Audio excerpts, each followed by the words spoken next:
Jesse Harding pressed his forehead against the dying mare's neck, his daughter's silent tears falling onto the straw beside him. 3 horses dead in 2 weeks. The cavalry contract, their last hope, would be gone by morning. "God, if you're still listening," he whispered into Willow's labored breathing. "I got nothing left to bargain with." The mare shuddered. His 6-year-old Ella, who hadn't spoken since her mama died, reached for his hand.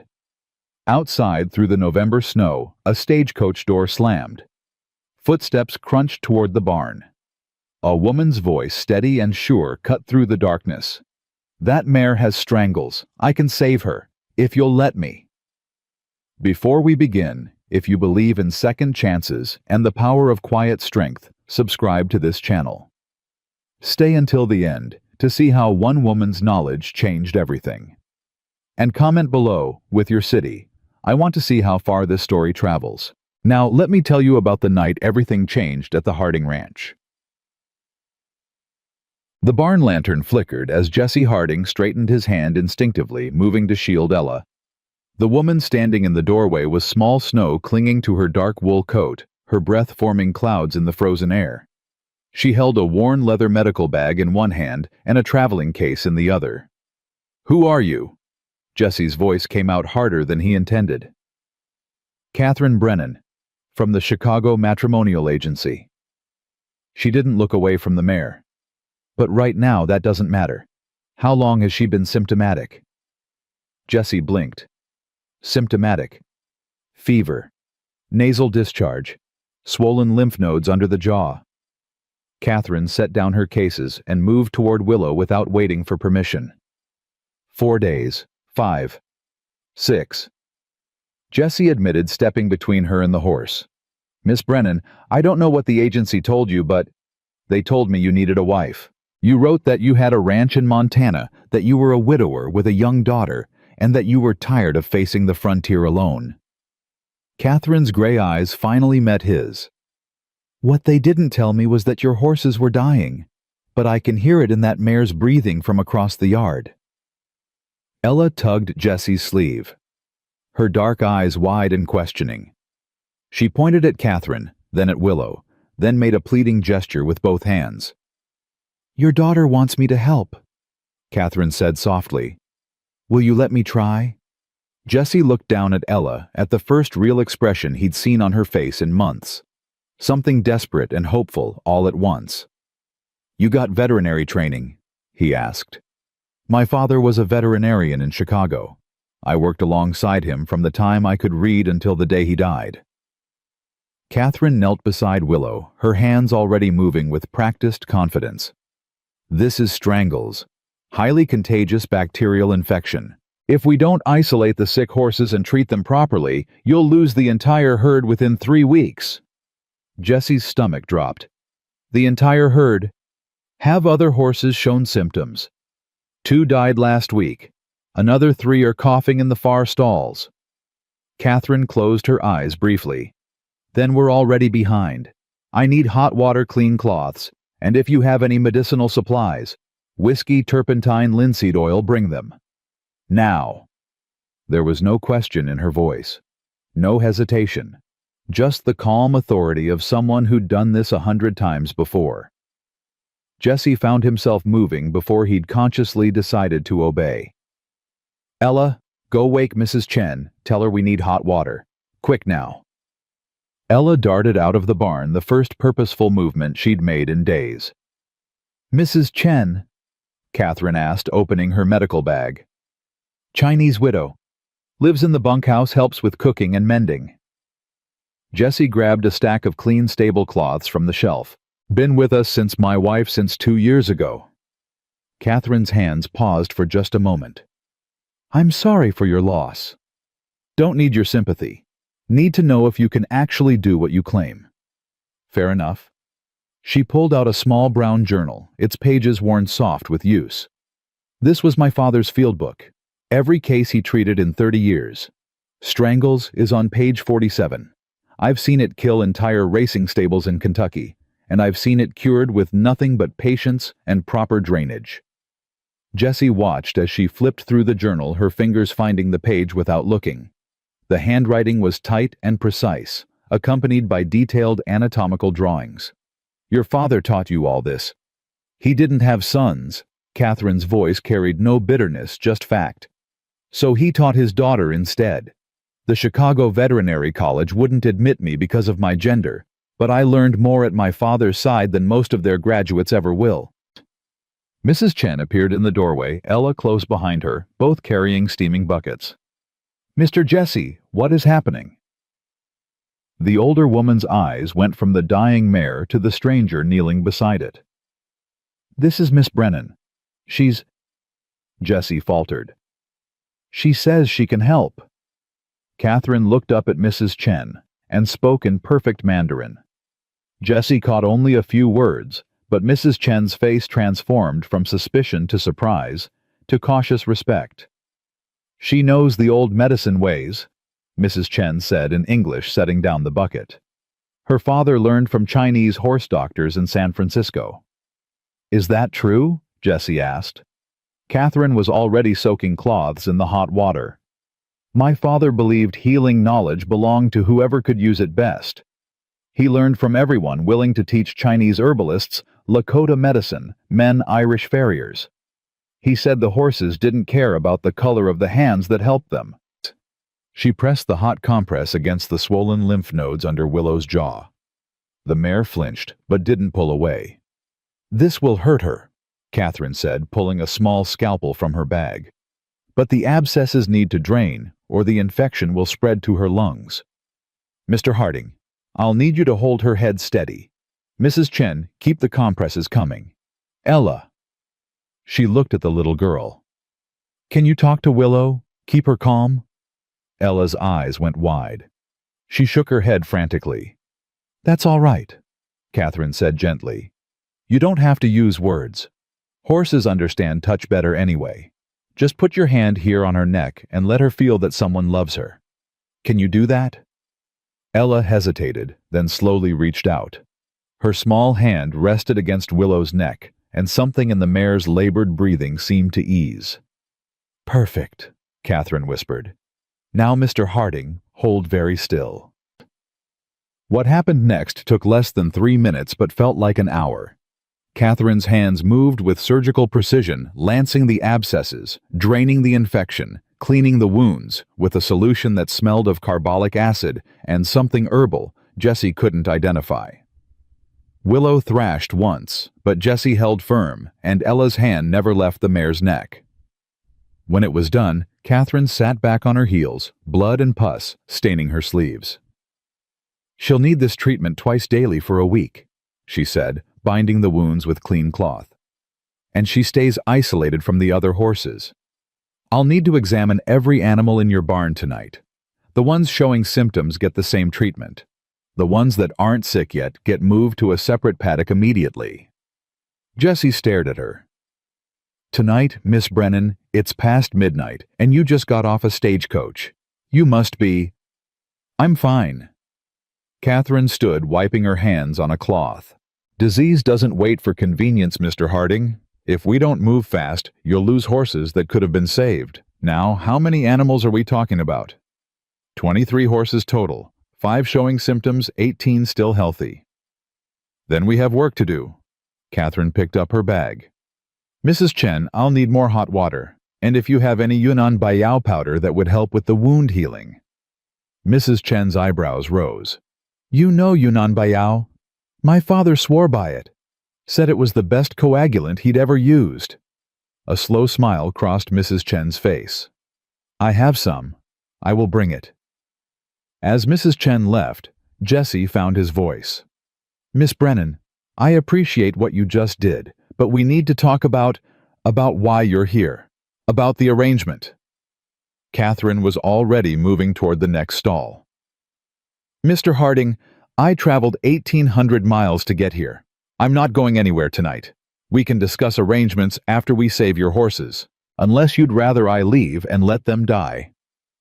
"That's not what I—" "Then show me the sick ones." For the next 4 hours, Jesse Harding watched Catherine Brennan work with a focus and skill that left him speechless. She examined each horse with thorough care, her hands moving over their bodies with practiced efficiency, her journal never far from reach. She spoke to each animal in soft, reassuring tones, explaining what she was doing, as if they could understand.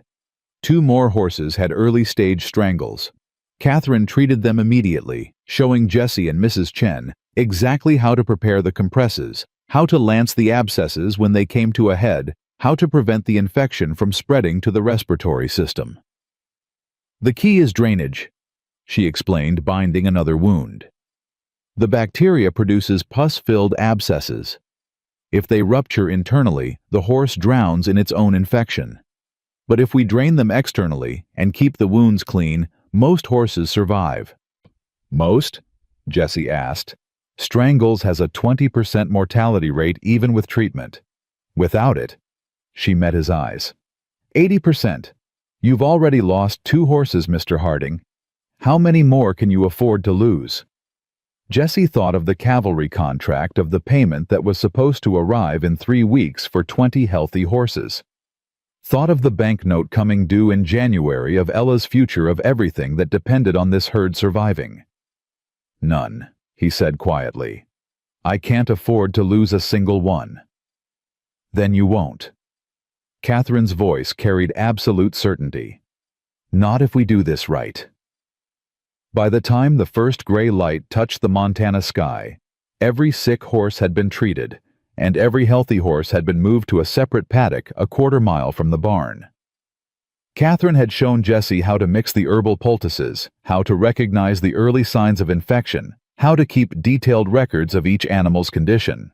She worked without complaint, without rest, her focus never wavering, even as exhaustion began to show in the lines around her eyes. Finally, as the sun broke over the eastern mountains, Jessie said, "Miss Brennan, you need to stop.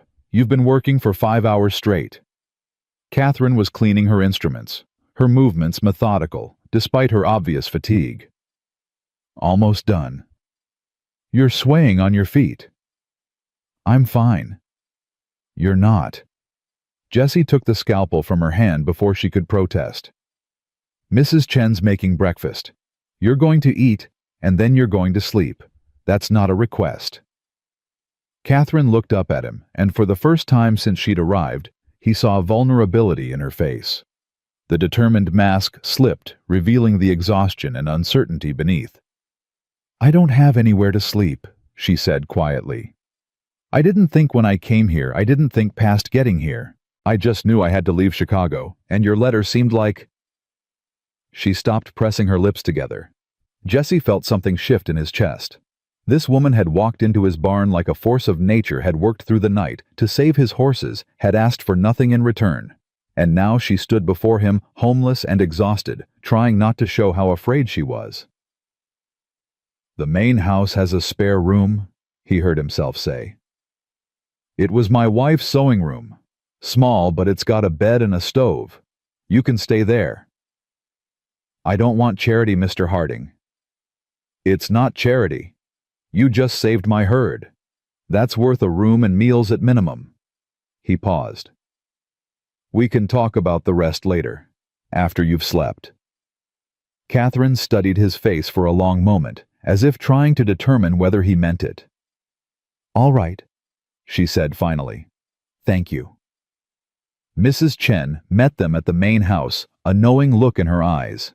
"I prepare room already," she said, leading Catherine up the stairs. "Bath water heating. You need clean clothes. I have my own, thank you."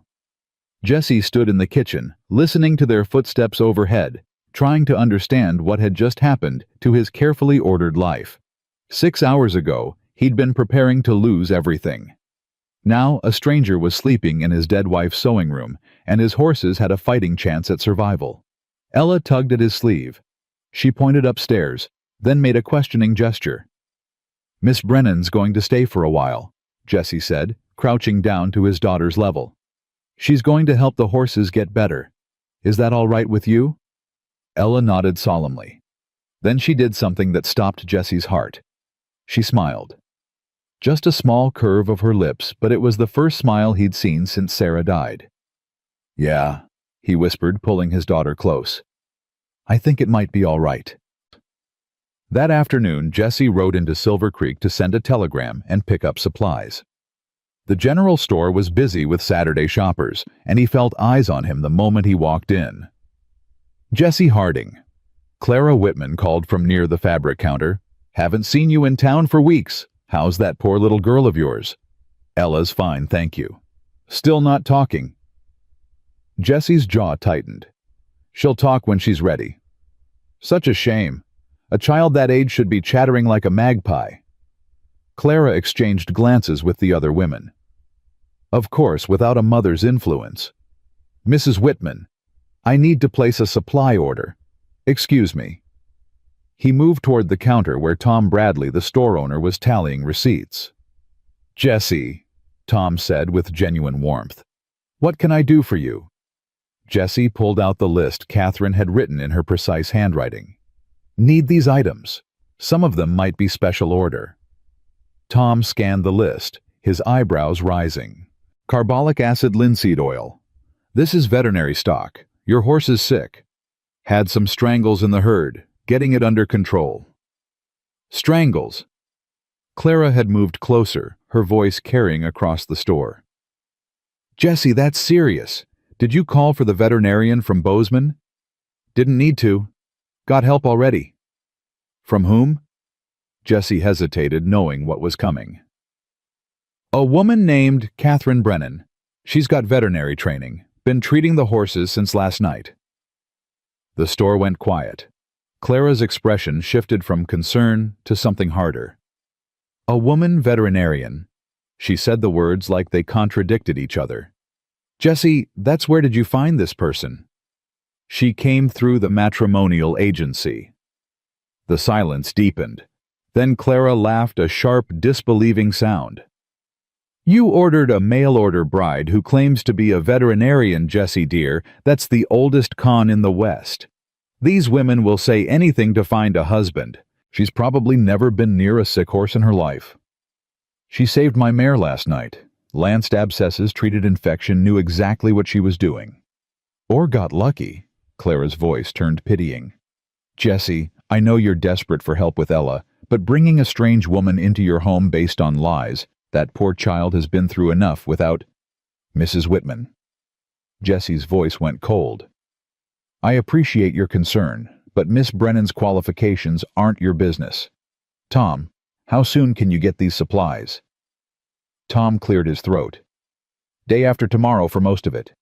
The carbolic acid might take a week. I'll take what you can get now, and the rest when it comes in." As Jesse paid, he felt the weight of judgment from every corner of the store. By nightfall, everyone in Silver Creek would know that desperate Jesse Harding had brought home a mail-order bride who claimed to be a horse doctor. They'd be laughing about it over dinner, shaking their heads at his foolishness. Let them, Jesse thought grimly. Catherine Brennan had done more in one night than all their sympathy and advice had accomplished in 2 years. When he returned to the ranch, he found Catherine in the isolation paddock checking on the sick horses. She'd changed into a simple brown work dress, her hair pulled back in a practical braid. She moved from horse to horse with quiet efficiency, making notes in her father's journal. "How are they?" Jesse asked, joining her at the fence. "Willow's fever broke. That's a good sign. The others are stable." Catherine closed the journal. "I'll need to treat them again this evening. The abscesses should start draining properly by tomorrow." "I got most of your supplies. Some will take a few days." "That's fine. We can work with what we have." Jesse leaned against the fence watching the horses. "Town's talking. About you being here." "I imagine they are. They don't believe you know what you're doing, think you're running some kind of con." Catherine's expression didn't change. "Do you think that—" "No. Then their opinions don't matter." She turned to face him. "Mr. Harding, I know this isn't what you expected when you contacted the agency. I know having a stranger show up claiming veterinary skills sounds absurd, but I also know your horses are improving, and that's the only proof that matters." Jesse studied her face, the calm certainty, the quiet strength. "Why'd you really come here, Miss Brennan Truth?" Catherine looked out at the snow-covered mountains, her hands gripping the journal. In Chicago, there was a man, Tobias Thornton. He owned the pharmacy where my father bought his supplies. When my father died, he left debts, medical bills, equipment costs. Mr. Thornton offered to forgive the debts if I'd marry him. But you didn't want to. He was 40 years older than me. He wanted a housekeeper and a nurse, not a wife. And he wanted me to stop practicing veterinary medicine. Said it wasn't proper for a woman. Her voice hardened. When I refused, he made sure every door in Chicago closed to me. No one would hire me. No one would rent me a room. He wanted to force my hand. So you ran. I chose freedom over a cage. Is that running? Catherine met his eyes. Your letter said you were tired of facing the frontier alone, that you needed someone who understood hard work and wasn't afraid of it. I needed somewhere Mr. Thornton's influence couldn't reach. It seemed like we might be able to help each other. Jessie absorbed this understanding dawning. You paid your own way here, didn't you? The agency said I never sent the fee. I had some money saved, not much but enough for passage. And if I'd turned you away? A shadow crossed Catherine's face. I'd have figured something out. I always do. Jessie shook his head slowly. You're either the bravest woman I've ever met, or the most foolish. Maybe both. A faint smile touched her lips. My father used to say the only difference between bravery and foolishness is whether it works out in the end. And has it worked out? Catherine looked at the horses at the ranch spread out before them, at the mountains rising into the winter sky. Ask me again when your herd is healthy, she said quietly. That evening they treated the horses together, falling into an easy rhythm. Catherine showed Jessie exactly what to do, her instructions clear and patient. Ella sat nearby, watching with intense focus, occasionally pointing out things Catherine had missed. A horse favoring its left leg, another showing signs of anxiety. Your daughter has good instincts, Catherine said as they finished with the last horse. She understands animals. Jessie looked at Ella, who was gently stroking a young gelding's nose. Her mama used to bring her to the barn every day. Said horses could teach children things people couldn't. Patience, gentleness, respect. Your wife was wise. She was. Jessie paused. Sarah died of scarlet fever. Came on fast, took her in 3 days. Ella stopped talking the day we buried her. Haven't heard her voice since. Catherine's hand stilled on the horse she was examining. I'm sorry. That's a terrible burden for a child to carry. Dr. Bozeman says she'll talk when she's ready. That pushing won't help. He's right. Grief has its own timeline. Catherine looked at Ella. But she's still communicating. Through her actions, her expressions. She's not silent, she's just using a different language. Jessie felt something tight in his chest loosen slightly. I never thought of it that way. My father treated a boy once who'd been kicked by a horse. Couldn't speak for a year afterward. But he could still draw, still write, still make himself understood. My father said the boy wasn't broken, he was just finding a new way to be whole. Did he ever talk again? Eventually. But what mattered more was that everyone stopped waiting for him to be who he was before and started seeing who he was becoming. Jessie looked at his daughter, really looked at her. Saw not the absence of words, but the presence of everything else. The way she gentled the horses, the way she watched Catherine with curiosity and trust, the way she'd smiled that morning for the first time in 2 years. Thank you, he said quietly. Catherine glanced at him surprised. For what? For seeing her. Really seeing her. Something soft crossed Catherine's face. She's easy to see, Mr. Harding. She's extraordinary. They walked back to the house as the sun set, painting the snow in shades of gold and pink. Mrs. Chen had dinner waiting, venison stew and fresh bread. They ate together at the kitchen table, Ella between Jessie and Catherine, the silence comfortable rather than strained. After dinner, Catherine excused herself to her room, and Jessie found himself at loose ends. He usually spent evenings reading to Ella from the Bible or from Sarah's collection of poetry books, but tonight felt different, changed. Ella tugged his sleeve and pointed upstairs. You want to see if Miss Brennan needs anything? Ella nodded firmly. Jesse climbed the stairs, Ella close behind. He knocked softly on the sewing room door. Come in. Catherine sat by the window, her father's journal open in her lap, a single candle providing light. She'd let her hair down, and it fell in dark waves past her shoulders. Ella wanted to check on you, Jesse said.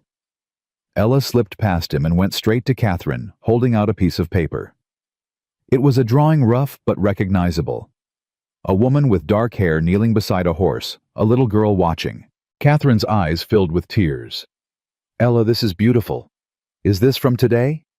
Ella nodded, then pointed at Catherine, then at the horses, then pressed both hands over her heart. She's saying thank you. Jesse translated his own throat tight. For helping Willow. Catherine knelt down to Ella's level. You're welcome, sweetheart, but you helped too. Willow knew you were there, and that mattered. Ella smiled that same small, precious smile from the morning, and then did something that made Jesse's breath catch. She hugged Catherine quick and fierce before darting back to her father's side. Catherine stood slowly wiping her eyes. I'm sorry, I didn't mean to. Don't apologize, Jesse said roughly. She hasn't hugged anyone except me since Sarah died. You're doing something right, Miss Brennan. They stood there, the three of them in the small room that smelled of cedar and old fabric, and Jesse felt the first stirrings of something he hadn't allowed himself to feel in 2 years. Hope. Not the desperate clawing hope of a drowning man, but the quiet, steady hope of someone who sees a path forward through the darkness. We should let you rest, he said finally. Mr. Harding. Catherine's voice stopped him at the door. I know we haven't discussed the terms of my staying here, the arrangement. But I want you to know I don't expect anything beyond room and board while I'm helping with the horses. You don't owe me anything. Jesse turned back. You walked through a snowstorm to get here, then worked through the night to save my livelihood. I'd say I owe you considerably more than room and board. I didn't do it for payment. I did it because those horses needed help, and I could provide it. I know. That's what makes it worth paying for. Jesse paused.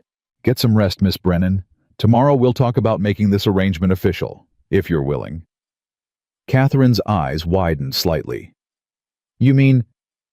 I mean you came here to be my wife, and I contacted the agency looking for one. Seems foolish to pretend otherwise when we're both here for the same reason. But you don't know me. I know you're skilled, honest, and brave. I know my daughter trusts you, and my horses are healing because of you. I know you need a place where Thornton can't reach you, and I need help I can depend on. He met her eyes steadily. Seems like we both know enough to make an informed decision. Catherine stood very still, the candlelight casting shadows across her face. This isn't a love match, Mr. Harding. No, but it's honest. That counts for something. It counts for a great deal, she said softly. All right, we'll talk tomorrow, after the morning treatments. Jesse nodded and ushered Ella out, closing the door behind them. As he tucked his daughter into bed, Ella looked up at him with questions in her eyes. She pointed at her own hand, then made a ring gesture. You asking if Miss Brennan's going to stay? Become part of our family? Ella nodded. Maybe, sweetheart. If she wants to. If we can make it work. Would you like that? Ella's answer was to burrow into his arms and hold on tight, her way of saying yes to the possibility of not being alone anymore. Jesse held his daughter and stared out at the snow falling soft against the window. Somewhere in the barn, horses that had been dying were fighting their way back to health. Somewhere down the hall, a woman who'd fled one kind of prison sat writing in her dead father's journal, building a new life. One careful note at a time. And somewhere in Jesse's chest, something long frozen began very slowly to thaw. He didn't know if it was love, didn't know if it ever would be, but it was something. And after 2 years of nothing, something felt like everything. Morning came cold and clear, the kind of Montana winter dawn that turned everything sharp-edged and crystalline. Jessie was already in the barn when Catherine arrived, her medical bag in one hand and her father's journal in the other. She'd braided her hair tight against her head, all business, but there were shadows under her eyes that said she hadn't slept much. "You're up early," Jessie said, looking up from mucking out the isolation stalls. "So are you." Catherine set down her bag and moved immediately to Willow's stall. The mare raised her head, ears forward, and Catherine's face transformed. "Oh, look at you. Your eyes are clear." Jessie came to stand beside her. Willow did look better. The frantic, pain-glazed look was gone, replaced by something closer to normal horse curiosity. The swelling under her jaw had reduced noticeably overnight. "The drainage worked," Catherine murmured, running expert hands over the mare's lymph nodes. "The infection's retreating. See here, the tissue's cooler to the touch, less inflamed. Another 3 days of treatment and she'll be out of danger entirely." 3 days seems fast for something that was killing her yesterday. Strangles responds quickly to proper treatment. The key is catching it before it moves to the lungs. Catherine was already preparing fresh compresses. The horses that died, had they shown respiratory symptoms, pneumonia? Jessie thought back, his chest tightening. "Yeah, couldn't breathe right toward the end. I thought it was just part of the sickness." "It was, the worst part." Catherine's voice was gentle but firm. "That's why we can't let up now. Every treatment matters. Every day we're aggressive with this, we save lives." They worked in silence for a while, the rhythm already familiar. Catherine handled the medical aspects while Jessie managed the physical labor, holding horses steady, heating water, cleaning stalls. It was partnership without negotiation, each of them falling into the role that fit.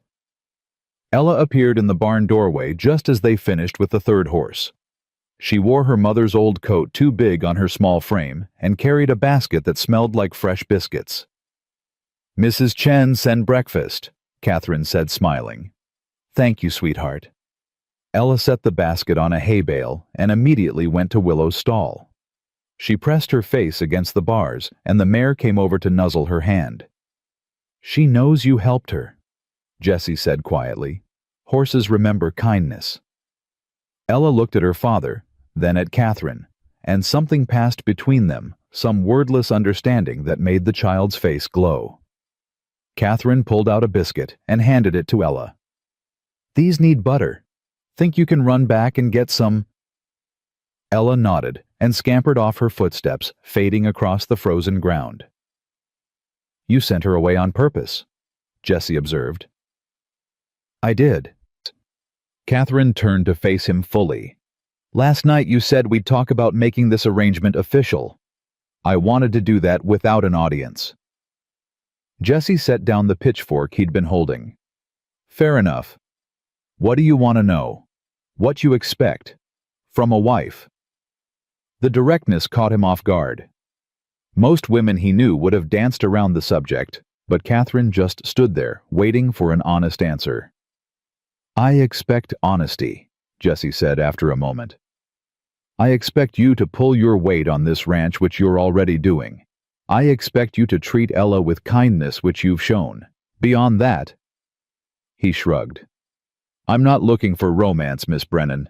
I had that with Sarah. It was good, and it's gone. I'm looking for a partner. Someone who can stand beside me in the hard times and not break." "And the personal aspects of marriage." Jessie felt heat creep up his neck. "We can figure that out as we go. No pressure, no expectations beyond respect and privacy. This doesn't have to be anything you're not comfortable with." Catherine studied him for a long moment. In Chicago, Mr. Thornton made it clear what he expected. A wife to warm his bed, keep his house, bear his children, and ask no questions about his business. He wanted ownership, not partnership. "I'm not Thornton." "I'm beginning to understand that."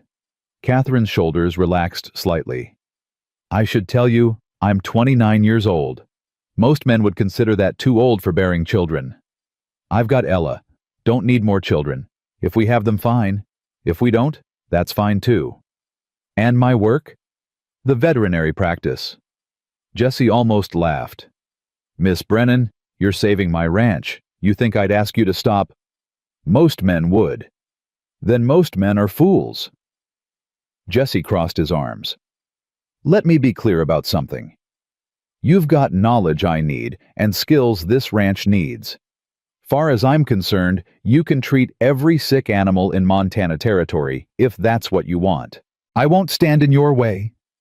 Catherine's eyes shone suspiciously bright. You mean that? Every word. She nodded once, sharp and decisive. Then yes, I'll marry you, Jesse Harding, under those terms. Jesse extended his hand. Catherine took it, her grip firm and sure. They shook on it like business partners sealing a deal, which in a way they were. We'll go to town Monday, Jesse said. Get the paperwork done at the courthouse. Reverend Cole can do the ceremony if you want something religious. Monday's fine. The ceremony doesn't need to be elaborate, just legal and binding. Agreed. Jesse released her hand. One more thing. I know you're running from Thornton. If he comes looking, if he shows up here, I'll handle it. You're under my protection now. That's not negotiable. Catherine's voice was barely a whisper. Thank you. Ella came racing back with the butter, and the moment passed. They ate breakfast in the barn, sitting on hay bales, while the horses moved peacefully in their stalls. It was simple and companionable, and Jesse found himself thinking that this quiet partnership might actually work. The rest of the week fell into a pattern. Catherine treated the horses twice daily, her methods proving effective beyond Jesse's wildest hopes. The sick animals improved steadily, the healthy ones stayed healthy. She kept meticulous records in her father's journal, noting every symptom, every treatment, every small victory. Jesse watched her work with growing respect. She was tireless, precise, and utterly fearless. He saw her reach into a horse's mouth to check for throat abscesses without hesitation, saw her lance infected wounds that would have made most men queasy, saw her spend hours sitting with a feverish gelding just to make sure he kept breathing. And Ella. Ella bloomed under Catherine's quiet attention. The woman never pushed the child to speak, never treated her silence as something wrong that needed fixing. Instead, she talked to Ella like an equal, explaining what she was doing with the horses, asking for help with small tasks, accepting Ella's drawings and gestures as valid communication. 3 days after Catherine's arrival, Jesse came into the barn to find Ella and Catherine sitting together on a blanket, the journal open between them. Catherine was reading aloud from one of the case studies, and Ella was following along with her finger completely absorbed. Your grandfather treated a horse like this in Kentucky, Catherine was saying. See here. He writes that the owner thought the horse was just old and tired, but your grandfather noticed the gums were pale, knew immediately it was anemia from parasites. Simple treatment, wormwood tincture and better feed, and the horse lived another 8 years. Ella pointed to a drawing in the margin, a detailed sketch of a horse's digestive system. That's right, he drew all these himself. He said you couldn't understand how to heal something unless you understood how it worked. He used to say, Catherine paused, her voice catching. He used to say that every living thing was a miracle of engineering, and the least we could do was learn the blueprints before we started making repairs. Jesse leaned against the doorway, something warm unfurling in his chest. His daughter's face was lit with fascination, her small hands careful on the delicate pages. When was the last time he'd seen her so engaged? Catherine looked up and caught him watching. We're not disturbing you. Not at all. I just came to check on the afternoon treatments. Already done. Everything's stable. Catherine closed the journal carefully. Actually, I wanted to talk to you about something. That gelding in the far paddock, the gray one with the white blaze. Thunder. What about him? He's favoring his right foreleg. Not obvious, but I noticed him shifting his weight. I'd like to examine him properly. Jesse frowned. Thunder was one of his best horses, a 4-year-old with excellent bloodlines. I haven't noticed anything wrong. It's subtle. Probably just a stone bruise or a mild sprain. But if it's something more serious and we catch it early, We can prevent permanent damage. All right, let's take a look.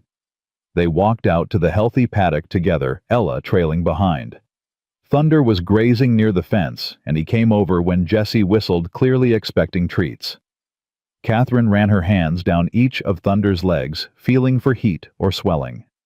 When she got to the right foreleg, she pressed gently on the hoof, and the gelding flinched. There, Catherine said. Sensitivity in the hoof. Could be an abscess forming, or he might have bruised the sole. We'll need to soak it and see if it drains. Jessie shook his head in amazement. How did you even notice that he's barely limping? My father taught me to watch how animals move when they think no one's looking. They hide pain when they're nervous or excited, but when they're relaxed and grazing, their true condition shows. Catherine straightened. You've got good instincts, Ella. You're the one who pointed him out to me yesterday, remember? You noticed he wasn't putting full weight on that leg. Ella's face lit up with pride. She did. Jessie looked at his daughter with new respect. She's been helping me observe all the horses. She's got a real gift for reading their body language. Catherine smiled at Ella. You'd make an excellent veterinary assistant. Ella beamed and immediately started making hand gestures, pointing to Catherine, to the horses, to herself, then making a circle with her fingers. She's asking if she can help more, Jessie translated. If she can learn what you're teaching. Catherine knelt down to Ella's level. Would you like that? To learn about animal medicine? Ella nodded so hard her braids bounced. Then yes, absolutely. We'll start tomorrow.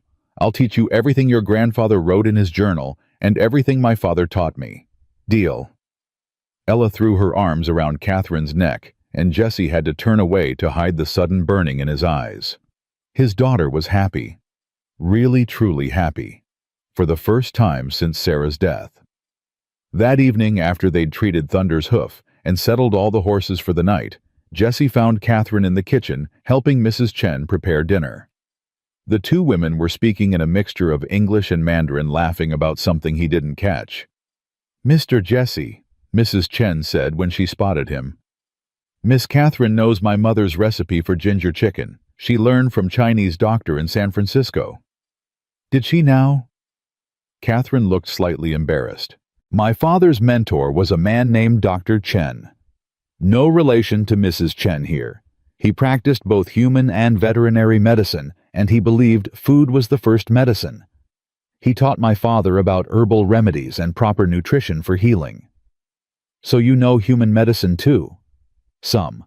Enough to treat basic injuries and illnesses. My father wanted me to have options if the veterinary work didn't pan out. Catherine stirred something that smelled incredible. Though treating people is harder than treating animals. Animals don't argue with you or ignore your advice. Jessie laughed. That's fair. They ate dinner together, the four of them, and Jessie was struck by how natural it felt.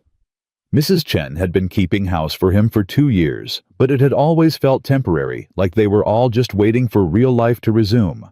This felt different, like pieces falling into place. After dinner, Ella brought out her slate and chalk. She drew a picture and showed it to Catherine, a simple courthouse with 2 stick figures standing in front of it. Monday, Catherine said softly. You're asking about Monday when your father and I go to town.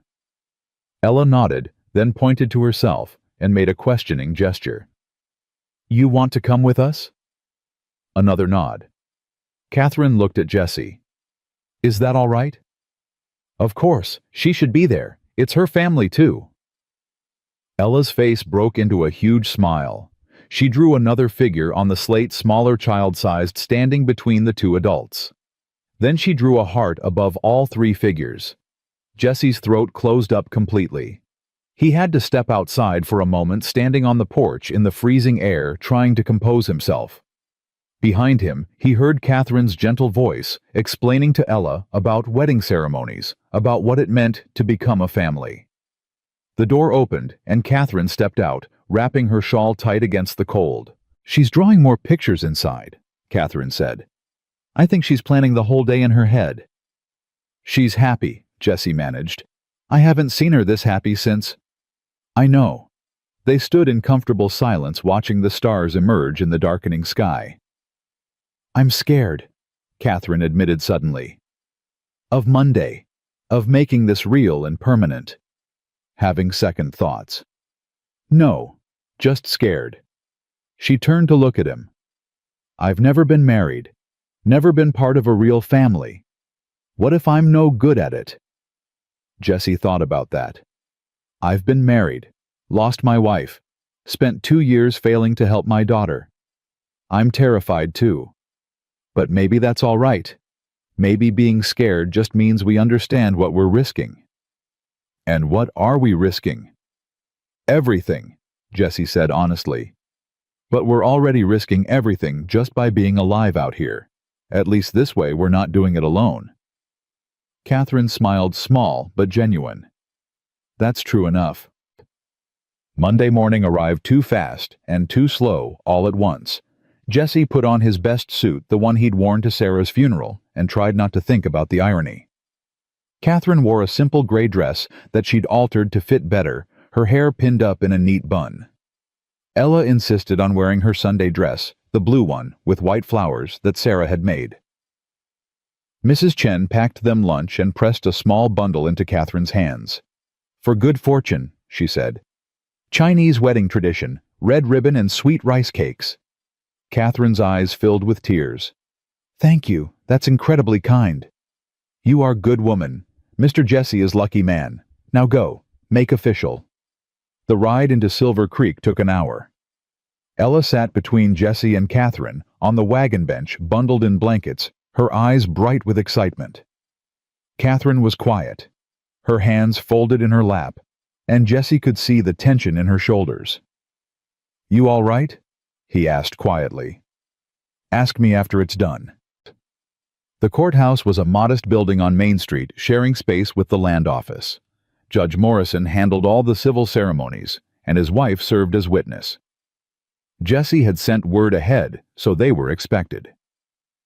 They were halfway up the courthouse steps when a voice called out, "Jesse Harding? Heard you were doing something foolish today."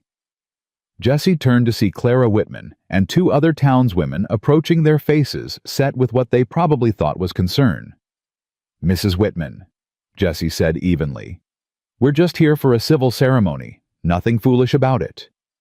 Marrying a woman you've known for less than a week, a woman who claims veterinary skills she couldn't possibly have." Clara's eyes swept over Catherine with barely concealed disdain. "Jesse, dear, I know you're lonely, but this is madness. What will people think?" Catherine stepped forward before Jesse could respond. "Mrs. Whitman, I appreciate your concern for Mr. Harding's well-being, but I assure you, I have the qualifications I claim. If you'd like verification, I can provide references from the Chicago Veterinary Society, where my father was a founding member." "A woman can't be a member of the Veterinary Society," one of the other women scoffed. "I didn't say I was a member. I said my father was, Dr. James Brennan. Perhaps you've heard of him."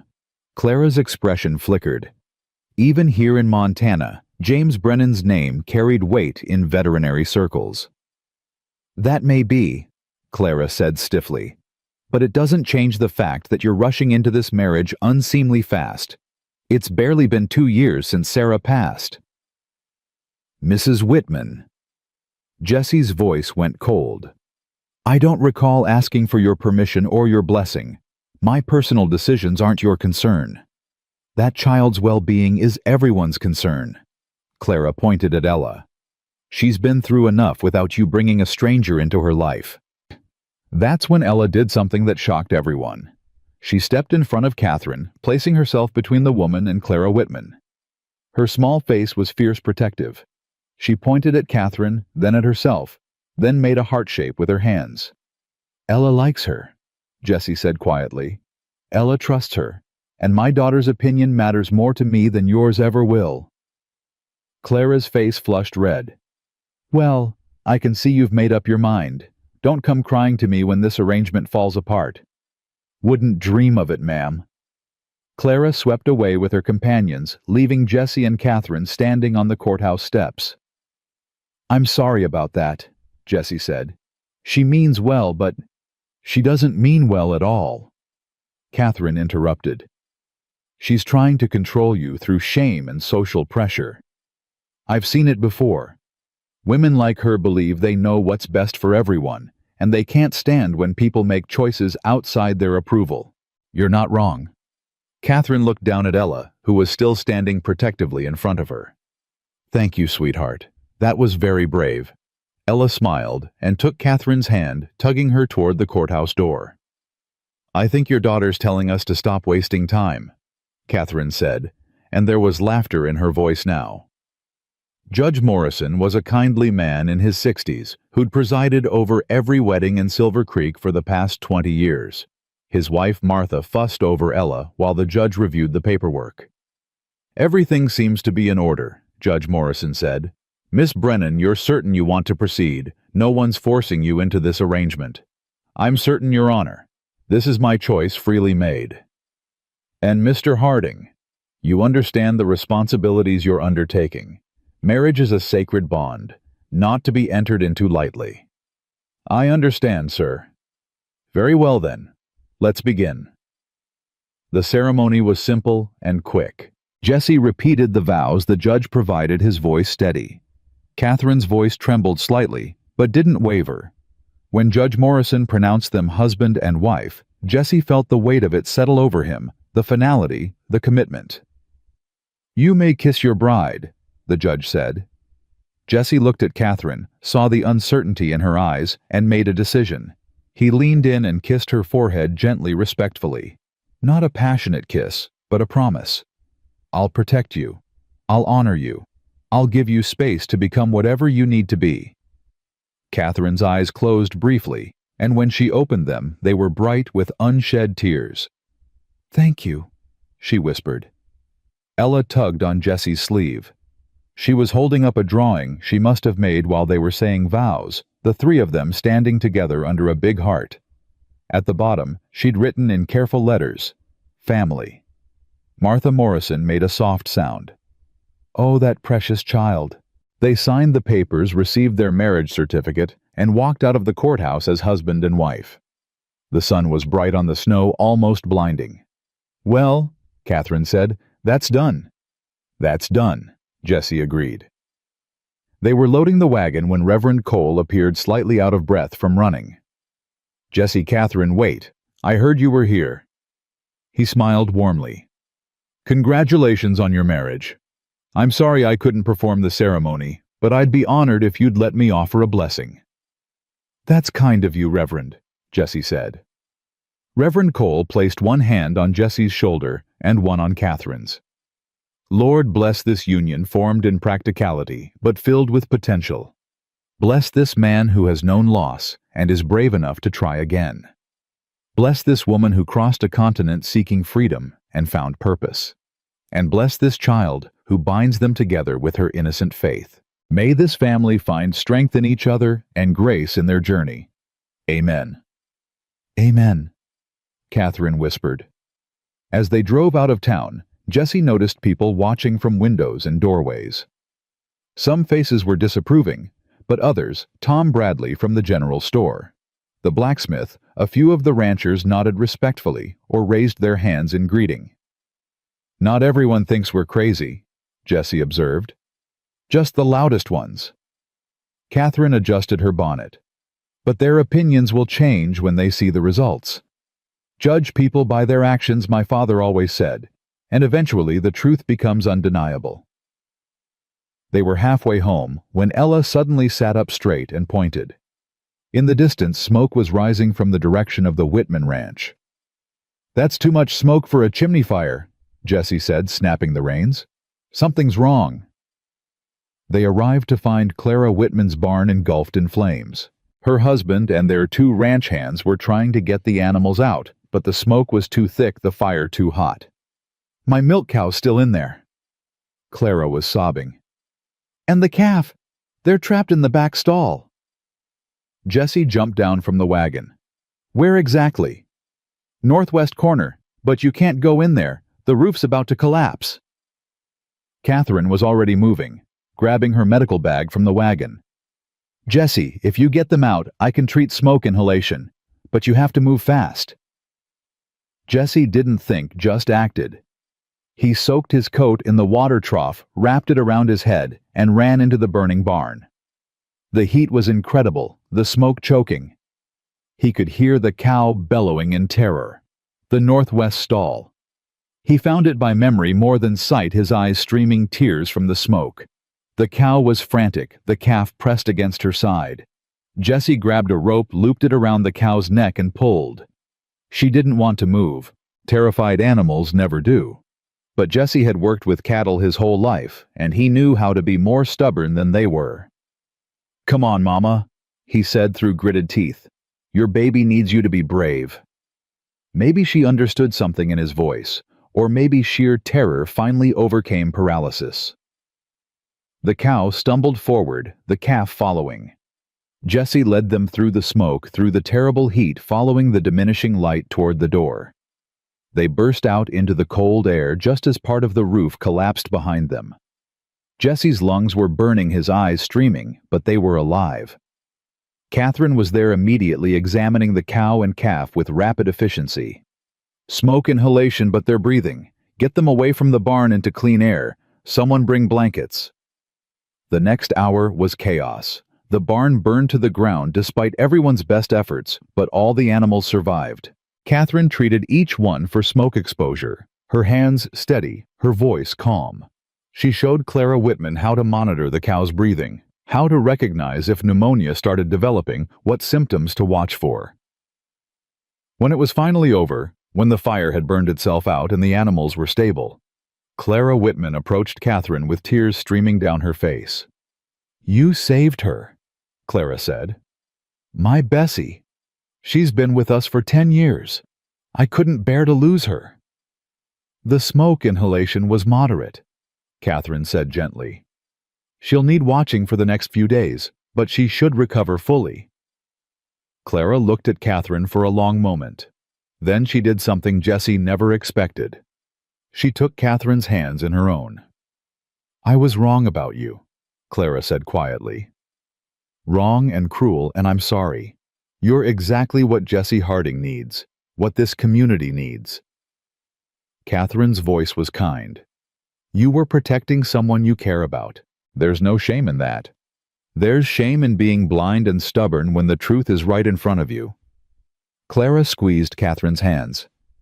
"Welcome to Silver Creek, Mrs. Harding. Truly." On the ride home, as the sun set behind the mountains, Jesse glanced at his new wife. She was exhausted, covered in soot and smoke, her dress ruined. But there was satisfaction in her face, purpose. "Quite a wedding day," he said. Catherine laughed, and the sound was free and genuine. "Well, we'll certainly remember it." Ella was asleep between them, her head resting on Catherine's shoulder. Catherine had one arm around the child, holding her secure.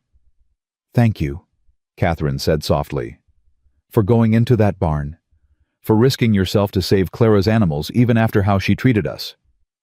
"It's what you do," Jesse said simply. "When someone needs help, you help. Doesn't matter if they were kind to you or not. That's a good philosophy. Learned it from my wife." Jesse paused. "My first wife, I mean. Sarah always said kindness wasn't something you earned, it was something you gave freely. Took me a while to understand what she meant. I think I would have liked Sarah. I think she would have liked you too." Jesse meant it. Sarah had been practical and kind, strong and gentle. She would have recognized those same qualities in Catherine and approved. They pulled up to the ranch just as full dark settled. Mrs. Chen met them at the door, took one look at their soot-covered faces, and immediately started heating water for baths. "You two smell like burned barn," she announced. "Miss Ella already asleep." "Out cold," Catherine confirmed, carrying the child inside. "I'll get her cleaned up and into bed." Jesse watched Catherine carry his daughter upstairs, watched the gentle way she handled Ella's sleeping form, and felt that warmth in his chest expand. This was his family now. Imperfect, improvised, built from necessity and luck, but family nonetheless. Later, after they'd both bathed and changed, Jesse found Catherine in the kitchen drinking tea. Her hair was down, still damp, and she'd changed into a simple nightgown with a robe over it. "Can't sleep?" he asked. "Too much excitement for one day." Catherine smiled. "We got married, saved a barn full of animals, and won over the town's biggest skeptic. That's a lot to process." Jesse poured himself tea and sat across from her. "Clara will spread the word. By tomorrow, everyone will know what you did, how you helped." "I didn't do it for reputation." "I know, but reputation matters in a small town. People will trust you now. Trust us." Catherine wrapped her hands around her teacup. "Jesse, I want to say something. About today, about all of this. I came here expecting a business arrangement. A marriage of convenience that would give me safety and you some help with the ranch. But what I've found," her voice caught, "you've given me more than safety. You've given me purpose again, respected my skills instead of trying to suppress them. And Ella, she's brought something back to life in me that I thought Thornton had killed." Jesse didn't know what to say to that, so he just reached across the table and covered her hand with his. "This is going to work," he said. "Our arrangement. Our marriage. It's going to work because we both need it to, and we're both willing to fight for it." Catherine's fingers curled around his. "I believe you."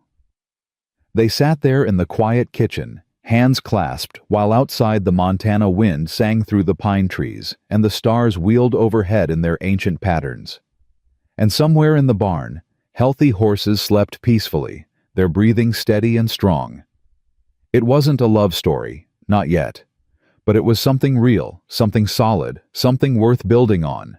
And for both Jesse and Catherine, that was more than enough. The week after the wedding brought a cold snap that froze the water trough solid and turned the morning air sharp enough to cut. Catherine was in the barn before dawn, each day breaking ice and checking the horses with a diligence that never wavered. Jesse found himself watching her more than he meant to, noticing the capable way she moved, the gentleness in her hands, the quiet confidence that radiated from her like warmth from a fire. The strangles outbreak was contained. All 5 sick horses had recovered fully, their breathing clear, their appetites returned. The cavalry inspector was due in 2 weeks, and for the first time in months, Jesse felt confident they'd pass inspection. "Thunder's hoof looks completely healed," Catherine said one morning, running her hand down the gelding's leg. "No heat, no sensitivity. Whatever bruise he had is gone." "Thanks to your poultices," Jesse said. "Thanks to Ella noticing the problem before it got serious." Catherine straightened, brushing hay from her skirt. "She's got incredible instincts. Yesterday she pointed out that the bay mare in the west paddock was moving stiffly. I checked, and sure enough, mild arthritis in her hock joint. Nothing serious, but worth monitoring. She really does have a gift. She does. And she's reading her grandfather's journal every night. Mrs. Chen says Ella fell asleep with it open on her chest last night." Catherine's face softened. She wants to understand everything. How things work, why treatments help, what makes animals sick or healthy. She asks more questions without words than most people ask with them. Jesse felt that now familiar warmth in his chest. "You're good for her. She's more alive than she's been since Sarah died." "She's good for me, too." Catherine's voice dropped. "I never thought I'd have children. Thornton made it clear he wanted me as a servant, not a mother. Being part of Ella's life, teaching her, watching her grow, it's a gift I didn't expect." They were interrupted by the sound of hoofbeats coming fast up the road. Jesse stepped out of the barn to see a rider approaching, his horse lathered despite the cold. It was Tom Bradley's son, barely 16, his face red with cold and urgency. "Mr. Harding," the boy gasped. "My pa sent me. There's a man in town asking questions about Mrs. Harding. A man from Chicago." Catherine appeared in the barn doorway, her face going pale. "What kind of questions?" "About where you're staying, whether you're married, whether you've got any debts. Pa didn't like the way the man talked, said it felt threatening. Told me to ride out and warn you." Jesse's jaw clenched. "What's this man's name?" "Thornton. Tobias Thornton. He's staying at the boarding house, told folks he's here on business. Catherine's hands were shaking. She pressed them against her skirt, trying to still them. He found me. Go back to town, Jesse told the boy. Tell your father thank you, and tell him not to give Thornton any information. Nothing about this ranch, nothing about Catherine. The boy nodded and wheeled his horse around, disappearing back down the road in a spray of snow. Jesse turned to Catherine. How did he track you here? The matrimonial agency. He must have forced them to tell him where I'd gone. Catherine's voice was brittle. He's not going to let this go, Jesse. He thinks he owns me, thinks my father's debts give him rights to my life. He's wrong. Legal or not, he's got money and influence. He can make things very difficult. Jesse stepped closer, his voice steady and sure. Catherine, listen to me. You're my wife now. Legally bound to me, not him. Whatever debts your father owed died with him. Thornton's got no claim on you. You don't know him. He doesn't care about legalities. He cares about winning, about getting what he wants. Then he's about to learn what happens when he tries to take what belongs to this ranch. Jesse's voice was steel. Go inside. Stay with Ella and Mrs. Chen. I'm riding to town. Jesse, no. If you confront him directly, it'll just make things worse. I'm not confronting him. I'm making something very clear. Jesse went to saddle his horse, his movements sharp with controlled anger. Catherine followed him, her face tight with worry. What are you going to do? I'm going to remind Mr. Thornton that Montana Territory operates under different rules than Chicago, and that threatening a man's wife is a good way to find yourself on the wrong end of frontier justice. Jesse, please, violence won't solve this. Jesse paused, one hand on his saddle. I'm not planning violence. I'm planning clarity. There's a difference.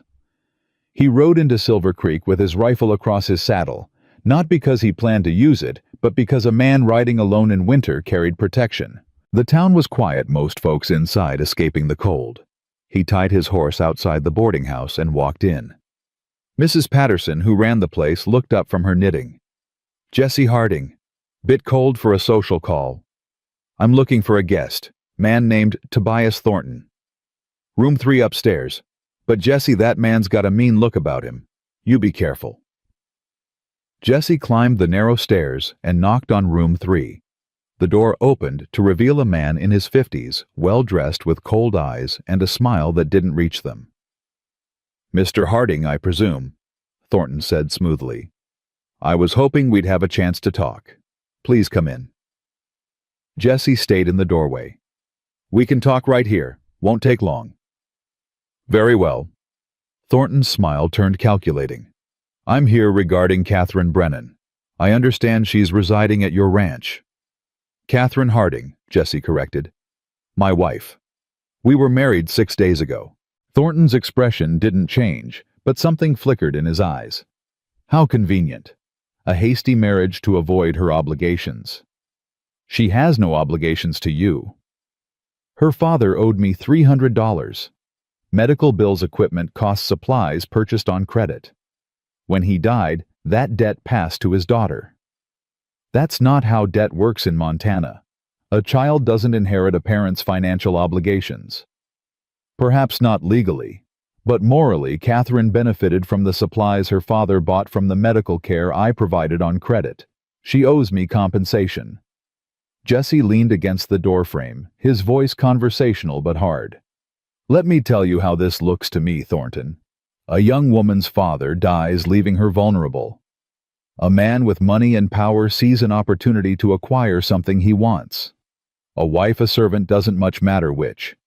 He uses debt as leverage, tries to force her into marriage. When she refuses and runs, he follows her 1,800 miles to continue his harassment. Does that about sum it up? Thornton's face flushed. I offered Catherine a respectable arrangement. Marriage security, a comfortable home. She threw it back in my face out of pride and foolishness. Or maybe she threw it back because she recognized a cage when she saw one. Jesse straightened.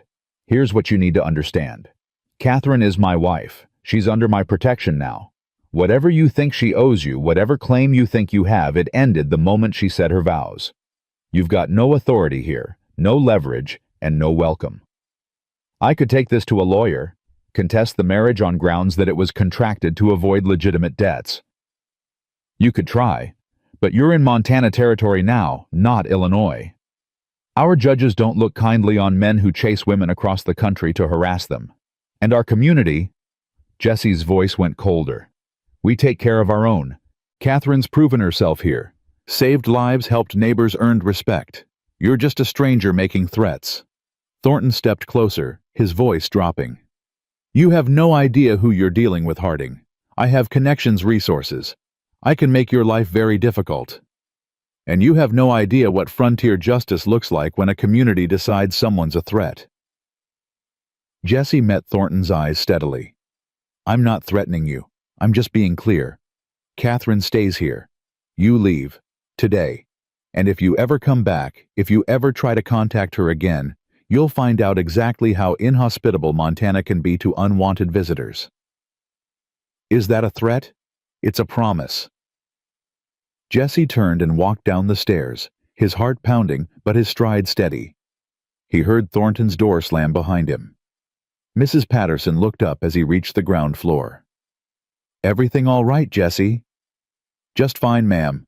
Mr. Thornton will be checking out today. I'd appreciate it if you'd spread the word that he's not welcome back in Silver Creek. Mrs. Patterson's eyes gleamed with understanding. Consider it done. Jesse rode home expecting to feel triumphant, but instead he felt unsettled. Thornton wasn't the type to give up easily. Men like that never were. They'd lost one battle, but the war might not be over. Catherine was waiting on the porch when he returned, wrapped in her shawl, her face tight with anxiety. What happened? I made our position clear, told him to leave town and not come back. And did he agree? He didn't have much choice. Jesse dismounted and tied his horse. I wasn't subtle about the community standing with us. Catherine's hands twisted in her shawl. He won't just leave, Jesse. He's too proud, too used to getting his way.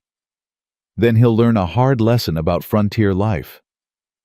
They went inside where Mrs. Chen had hot coffee waiting. Ella was at the kitchen table drawing in her slate, but she looked up when they entered, her eyes worried. Everything's fine, sweetheart, Catherine said, sitting beside the child. Just some old business from Chicago that your papa's handling. Ella pointed at Catherine, then made a gesture like pushing something away. Yes, pushing bad things away. Your papa's very good at that. Jesse drank his coffee and watched his wife and daughter together, the easy communication between them, the trust. Thornton had no idea what he was up against. He thought he was dealing with a vulnerable woman and a desperate rancher. He didn't understand that he was threatening a family. The next morning brought fresh snow and a visitor. Reverend Cole rode up just after breakfast, his face grave. Jesse, Catherine, I need to speak with you both. They invited him into the parlor, and the Reverend sat heavily in the chair by the fire. Tobias Thornton came to see me yesterday afternoon, Reverend Cole said. He asked me to investigate your marriage, claimed it was fraudulent, contracted under false pretenses to help Catherine avoid legitimate debts. Catherine's face went white. What did you tell him? I told him I'd witnessed your marriage certificate being signed, that Judge Morrison performed the ceremony lawfully, and that I'd personally offered you a blessing as husband and wife. I also told him that I'd spoken with several townspeople who've witnessed Catherine's veterinary skills firsthand, and that her reputation here is beyond reproach. Thank you, Jesse said quietly. I'm not finished. Reverend Cole's expression was troubled. Thornton then asked me about annulment procedures, what grounds might exist to dissolve a marriage in Montana territory.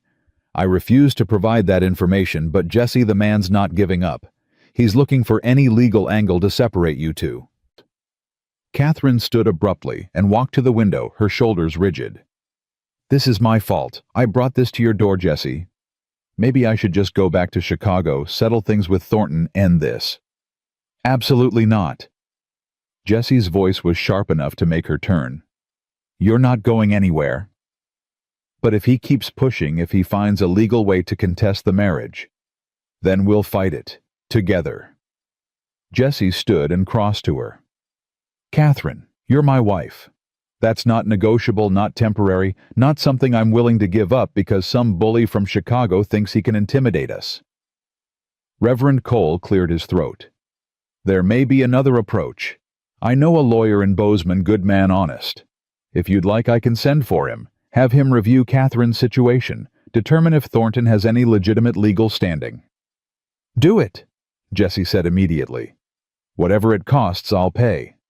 "Actually," Reverend Cole said slowly, "the community might be willing to help with costs." After Catherine saved Clara Whitman's livestock, word spread fast. People are grateful. They want to help protect one of their own. Catherine's eyes filled with tears. One of their own. "You saved lives, Mrs. Harding. Treated sick animals without asking for payment.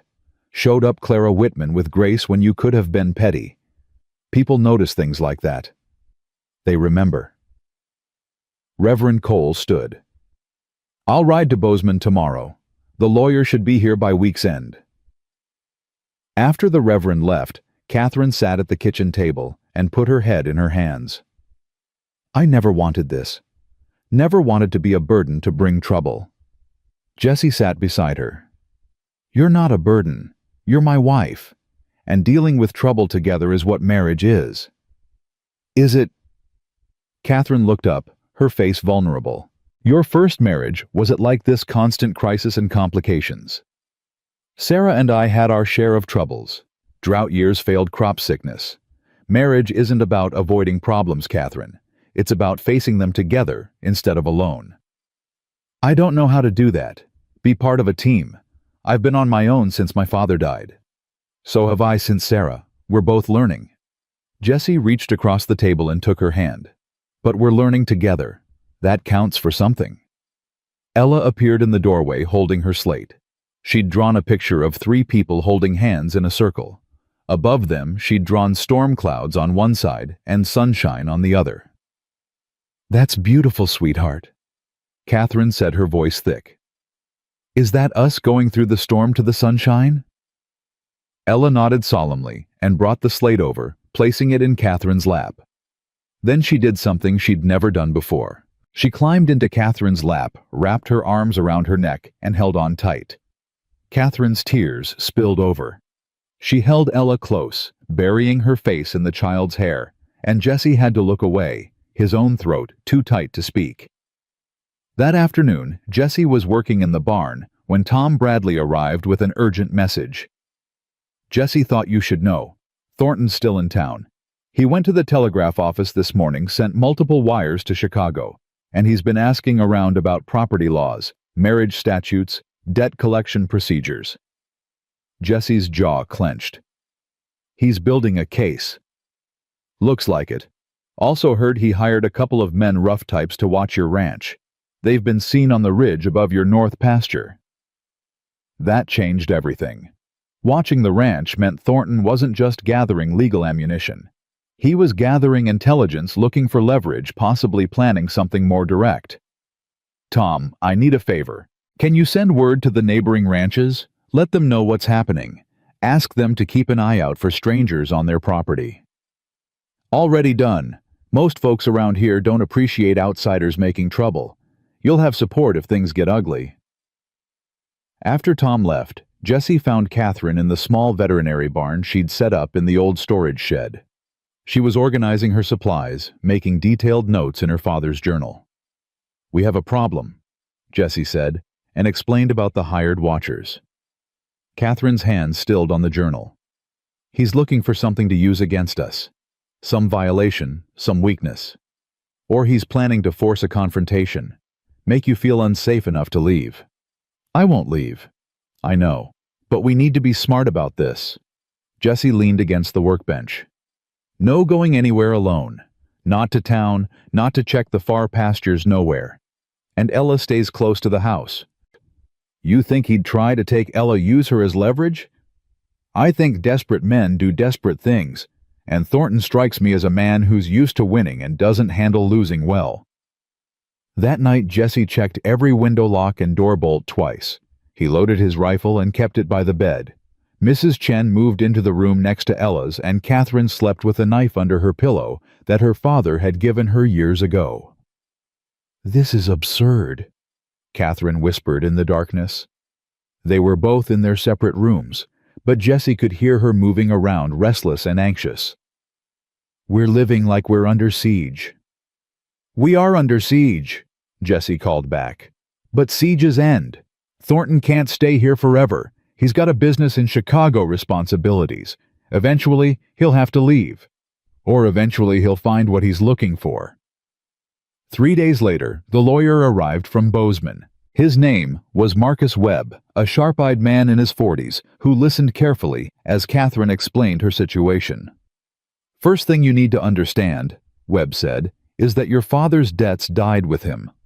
Montana Territory doesn't recognize inherited debt unless the heir specifically agrees to assume it. Did you ever sign anything accepting responsibility for your father's obligations?" "No. Thornton presented papers, but I refused to sign." "Good. That means legally you owe him nothing." Webb made notes. "However, he could potentially argue that you received benefits from supplies purchased on credit and therefore have a moral obligation to compensate him. But that's a civil matter, not a criminal one, and the courts here are unlikely to be sympathetic given the circumstances." "What about the marriage?" Jessie asked. "Can he contest it?" "On what grounds?" "You were both of legal age, both willing participants. The ceremony was lawful and properly witnessed. The only way to contest would be to prove fraud or coercion. And from what you've told me, the opposite is true. Catherine came here willingly. You married her willingly. The marriage is solid." Catherine's shoulders relaxed slightly. "So he has no legal standing?" "Not in Montana. Now, if he tried to take this to Illinois courts, argue that you fled the state to avoid legitimate debts, he might find a more sympathetic judge. But enforcing an Illinois judgment here would be difficult and expensive. Most likely he's hoping to intimidate you into returning voluntarily." "That's not happening," Catherine said firmly. "Then my advice is to document everything. Every interaction with Thornton, every witness to his harassment, every threat or intimidation tactic. Build a record. If he escalates, you'll need it." Webb stayed for dinner, and over Mrs. Chen's excellent pot roast, he told them about similar cases he'd handled. "The frontier attracts people running from something," he said. "Failed businesses, bad marriages, debts they can't pay. Most of them are just looking for a fresh start. The law here generally supports that as long as they're willing to work hard and contribute to their community." "Catherine's done both," Jessie said. "I can see that. The Reverend spoke highly of her skills and her character, and I stopped by the Whitman Ranch on my way here. Mrs. Whitman had quite a lot to say about Mrs. Harding's veterinary abilities." Catherine looked surprised. "Clara talked to you?" "At length. Said you were the best thing to happen to Silver Creek in years, and that if Thornton caused you any trouble, he'd have the entire town to answer to." Webb smiled. "You've made quite an impression in a short time, Mrs. Harding." After Webb left to return to Bozeman, promising to stay available if needed, Jessie and Catherine sat on the porch despite the cold. The stars were brilliant overhead, the air crisp and still. "I think we might actually win this," Catherine said quietly. "We will win. Thornton's fighting on our ground now by our rules. He doesn't stand a chance. I keep waiting for the other shoe to drop, for him to find some angle we haven't considered." Jessie turned to look at her. "You've spent so long running and hiding that you can't quite believe you get to stand and fight. But you do, Catherine. You've got legal standing, community support, and a husband who's not backing down. Thornton's already lost. He just doesn't know it yet." Catherine leaned her head on Jessie's shoulder, a gesture that was becoming familiar, comfortable. "Thank you. For fighting for me. For believing I was worth fighting for." "You're my wife. Of course you're worth fighting for." They sat in silence for a while, watching the stars wheel overhead, and Jessie thought about how much had changed in 2 weeks. He'd gone from desperate and alone to married and supported. His daughter was speaking again, not with words yet, but with smiles and hugs and drawings that said everything words couldn't. His horses were healthy. His ranch was stable. And the woman beside him, who'd arrived as a stranger and a convenience, was becoming something else entirely. Something that felt dangerously close to essential. The next morning brought the answer to what Thornton's next move would be. Jesse was in the barn when he heard shouting from the house. He ran back to find Catherine on the porch, her face white with fury, holding a legal document. "What is it?" Thornton filed a complaint with the territorial marshal. "Claims I stole medical equipment and supplies from his pharmacy before I left Chicago. Says I'm a thief and should be arrested and returned to Illinois to face charges." Jesse took the document and read it, his anger building with every word. It was complete fabrication. Catherine had taken nothing but her own belongings and her father's journal. But it was clever. If the marshal believed the complaint, he'd have to investigate. And during an investigation, Catherine could be held, possibly even extradited. This is what he was building toward, Catherine said, her voice shaking. He can't win through debt claims or marriage contests, so he's inventing criminal charges. And if a marshal arrests me if I get sent back to Chicago, that's not happening. Jesse, you can't stop a legal arrest. Watch me. Jesse strode into the house and grabbed his coat. I'm riding to find the marshal before Thornton does. Going to make sure he hears the truth before he hears Thornton's lies. I'm coming with you. No. You stay here with Ella, stay safe. I'll handle this. For the first time since he'd known her, Catherine's temper flared. Stop trying to protect me from my own fight, Jesse. This is my life, my reputation, my freedom. I'm not hiding while you handle it. They stared at each other, wills clashing, until Jesse finally nodded. All right, we go together. But we bring witnesses. Tom Bradley, Clara Whitman, anyone who can vouch for your character. Within 2 hours, they'd assembled a group. Tom and his wife Clara, and her husband, Reverend Cole, and 3 other ranchers who'd benefited from Catherine's veterinary skills. They rode into Silver Creek together, a united front. The territorial marshal had just arrived and was reading Thornton's complaint in the sheriff's office. He was a weathered man named Dixon, known for his fairness and his no-nonsense approach to frontier justice.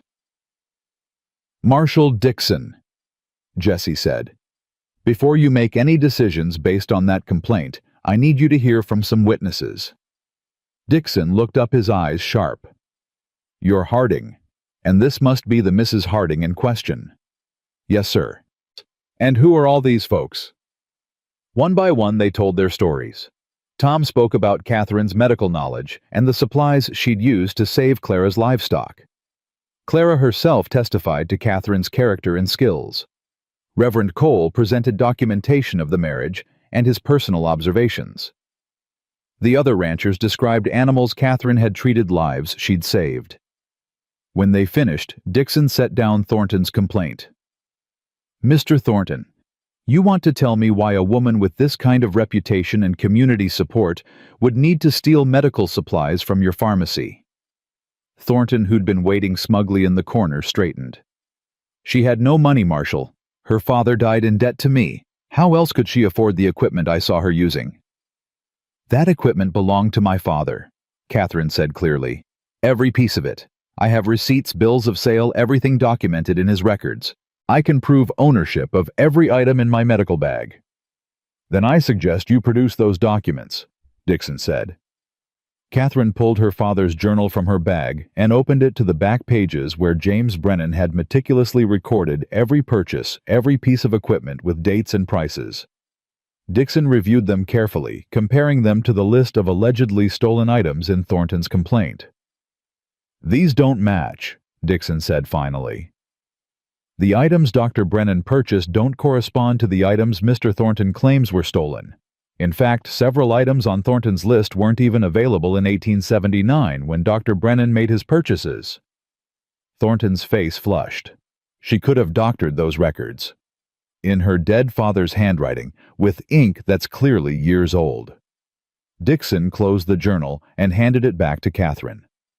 Mr. Thornton filing a false complaint with a territorial marshal is a serious offense. You want to rethink your statement. There must be some mistake. I was certain she took those items. Or you were certain you could use false charges to harass a woman who refused to marry you. Dixon's voice went cold.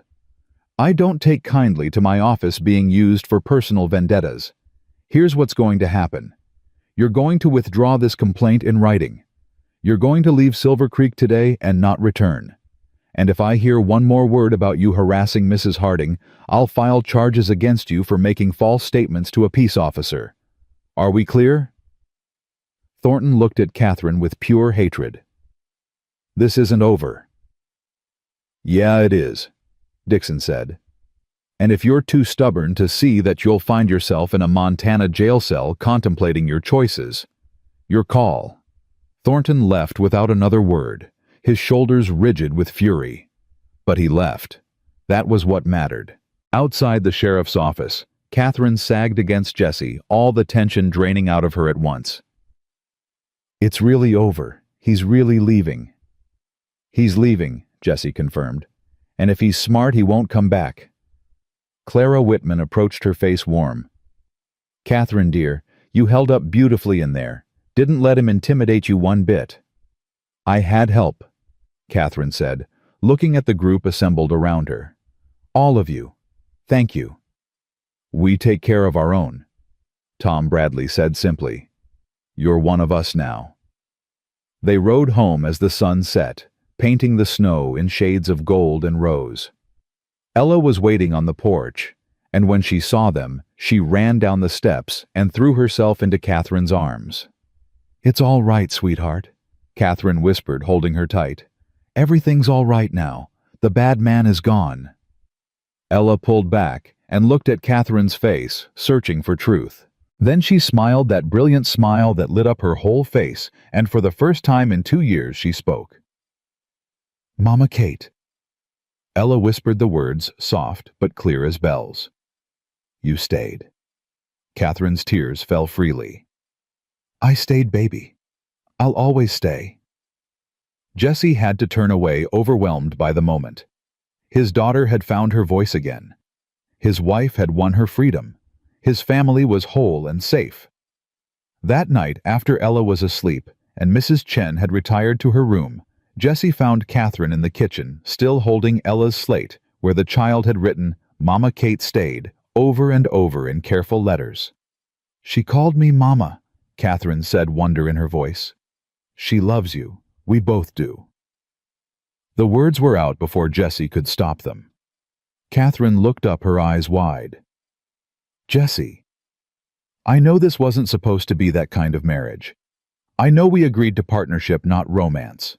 But somewhere between you saving my horses and fighting Thornton and winning over my daughter, I fell in love with you, Catherine, and I needed you to know that. Catherine stood, crossing to where he stood in the doorway. I thought I was done with love, thought Thornton had killed that part of me. But you brought it back. You and Ella both. Jesse reached for her, and this time when they kissed, it wasn't respectful or tentative. It was real and deep, and full of promise. So, what do we do now? Catherine whispered against his lips. Now. Jesse smiled.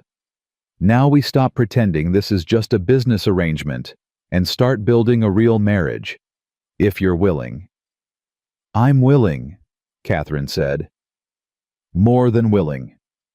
They stood in the kitchen holding each other while the fire crackled, and outside the Montana wind sang through the pines. Thornton was gone. The horses were healthy. Ella was speaking again, and two people who'd married for practical reasons had found something infinitely more valuable. They'd found each other. Spring came slowly to Montana that year, the snow melting in patches to reveal brown earth that would soon turn green.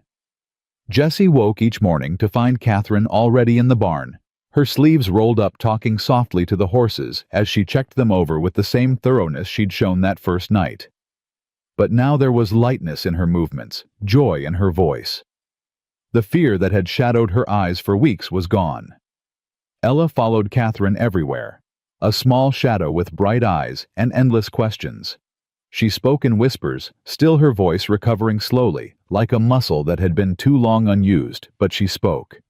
Every day brought new words, new sentences, new laughter that filled the house with music Jesse had thought he'd never hear again. "Mama Kate, why does Thunder toss his head when you check his teeth?" Ella asked one morning, her hand gentle on the gelding's neck. "Because he's ticklish, sweetheart. See how his lips twitch? That's him trying not to laugh." Catherine demonstrated, and sure enough, Thunder's ears flicked forward in what looked remarkably like amusement.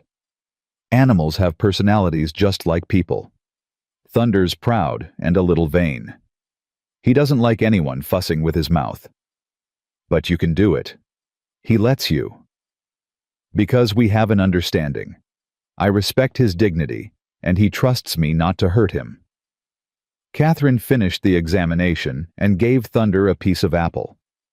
That's the foundation of all good relationships, Ella. Mutual respect and trust.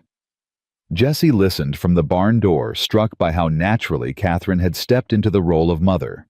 Not trying to replace Sarah, but creating something new and equally precious. Ella had needed someone who understood her silence, who could teach her without demanding she be different than she was. Catherine had given her that gift. The cavalry inspector arrived 3 weeks after Thornton left a stern-faced captain named Reynolds, who examined each horse with meticulous care. Jesse watched him work his stomach tight with anxiety despite Catherine's assurances that the herd was in excellent condition. Reynolds ran his hands down Thunder's legs, checked teeth and hooves, examined eyes and coats. He made notes in a small leather book, his expression revealing nothing. Finally, after nearly 2 hours, he straightened and faced Jesse. "Mr. Harding, I've been inspecting horses for the cavalry for 12 years. I've never seen a healthier herd. Whatever you've been doing, keep doing it." Jesse's breath left him in a rush. "So we pass?" "You more than pass. In fact, I'd like to increase your contract. The cavalry needs quality horses, and you're clearly capable of providing them." Reynolds glanced toward the barn where Catherine was working with a young mare. "That your wife I've been hearing about? The one with veterinary training?" "That's her. I'd like to speak with her if you don't mind. The cavalry's been looking for someone who can train our soldiers in basic horse care. Might be interested in having her consult." Catherine emerged from the barn, wiping her hands on a cloth, and Jesse made introductions. Reynolds explained what he was looking for, and Jesse saw Catherine's eyes light up with interest.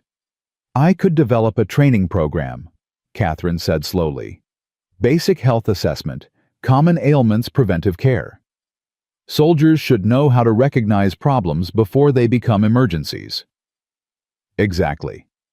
Reynolds nodded. "Would you be willing to come to Fort Bozeman once a month? We'd compensate you, of course." Catherine looked at Jesse seeking permission, or maybe just confirmation that this was real, that she was truly free to build her own career. He nodded, pride swelling in his chest. "I'd be honored, Captain Reynolds." After Reynolds left with a signed contract for 40 horses and a consulting agreement for Catherine, Jesse swept his wife into his arms and spun her around. She laughed, breathless and radiant. "We did it," she said. "The ranch is saved." "You did it. You saved this place before I even knew it needed saving." Jesse set her down but kept his arms around her. "I'm proud of you, Catherine. So damn proud." She buried her face in his chest. "I never thought I'd have this. A home, a family work I love that's respected and valued. It feels like a dream. It's real, all of it." That night they celebrated with a dinner that Mrs. Chen had been planning for days. The table was laden with roasted chicken, fresh bread, vegetables from the root cellar, and a pie made from preserved apples. Ella sat between her parents, chattering about the horses, about the training program Catherine would develop, about everything and nothing, with the enthusiasm of a child who'd been silent too long. "Can I help with the training program, Mama Kate?" Ella asked, her voice still soft but growing stronger each day.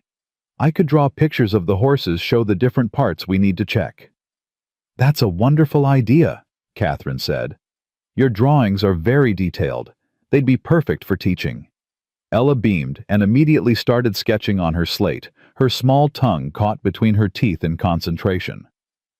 Later, after Ella was asleep and Mrs. Chen had retired, Jesse and Catherine sat together on the porch. The night air was cool, but no longer bitter, carrying the promise of spring. "I got a letter from Marcus Webb today," Catherine said quietly. "He wanted to update us on Thornton." Jesse tensed. "What about him?" "He's back in Chicago. Webb has a contact there who's been watching the situation. Apparently Thornton's been quiet, hasn't made any more attempts to contact me or cause trouble." "Good." Webb thinks he finally accepted defeat. The false complaint damaged his reputation in Chicago. People are asking questions about why he chased a woman to Montana, why he tried to use the law to harass her. It's not the kind of attention a respectable businessman wants. Jesse pulled Catherine closer. "So it's really over." "It's really over." Catherine turned to look at him, her face serious. "Jesse, I need to tell you something. About us, about this marriage." His heart skipped. "All right. When I came here, I thought I just needed safety. A place Thornton couldn't reach, a new start where no one knew me. But what I found..." Her voice caught. "You gave me so much more than safety. You gave me purpose, respect, love. You let me be exactly who I am, all the messy, unconventional parts, and you never once asked me to be smaller or quieter or more acceptable." "Catherine, let me finish. I need to say this." She took his hand, her fingers threading through his. "I love you, not because you saved me from Thornton, not because you gave me a home, but because you see me, the real me, and you think she's worth loving." Jesse brought her hand to his lips, kissing her knuckles gently. "That's because she is. You're the strongest, bravest, most capable woman I've ever known. Loving you is the easiest thing I've ever done." They kissed under the emerging stars, and this time, there was no hesitation, no holding back. This was a marriage built on choice, on mutual respect, on love, earned through shared struggle and triumph. When they finally pulled apart, Catherine was smiling. "I should warn you, Captain Reynolds isn't the only one who's been asking about my services. Clara Whitman told half the territory about what I did for her animals. I've had 3 ranchers contact me this week alone, asking if I'd consult on their herds." "You're building a practice." "I am. Is that all right? I know it means I'll be traveling sometimes, working long hours." Jesse laughed. "Catherine, I married a veterinarian. I'd be a fool to expect you not to practice. Besides, we're partners. We'll figure out how to make it work." "Partners," Catherine repeated, savoring the word. "I like that." The next few weeks brought a flurry of activity. Catherine divided her time between the ranch developing the cavalry training program and consulting visits to neighboring ranches. Jesse watched her confidence grow with each successful treatment, each grateful rancher, each horse that recovered under her care. Ella accompanied her mother on local calls, learning by observation and careful questioning. The child had a gift for gentling nervous animals, for reading their body language and anticipating their needs. Catherine nurtured that gift, teaching Ella everything from her grandfather's journal and her own experience. One afternoon, they returned from treating a sick mare at the Peterson Ranch to find Clara Whitman waiting on their porch with several other women from town.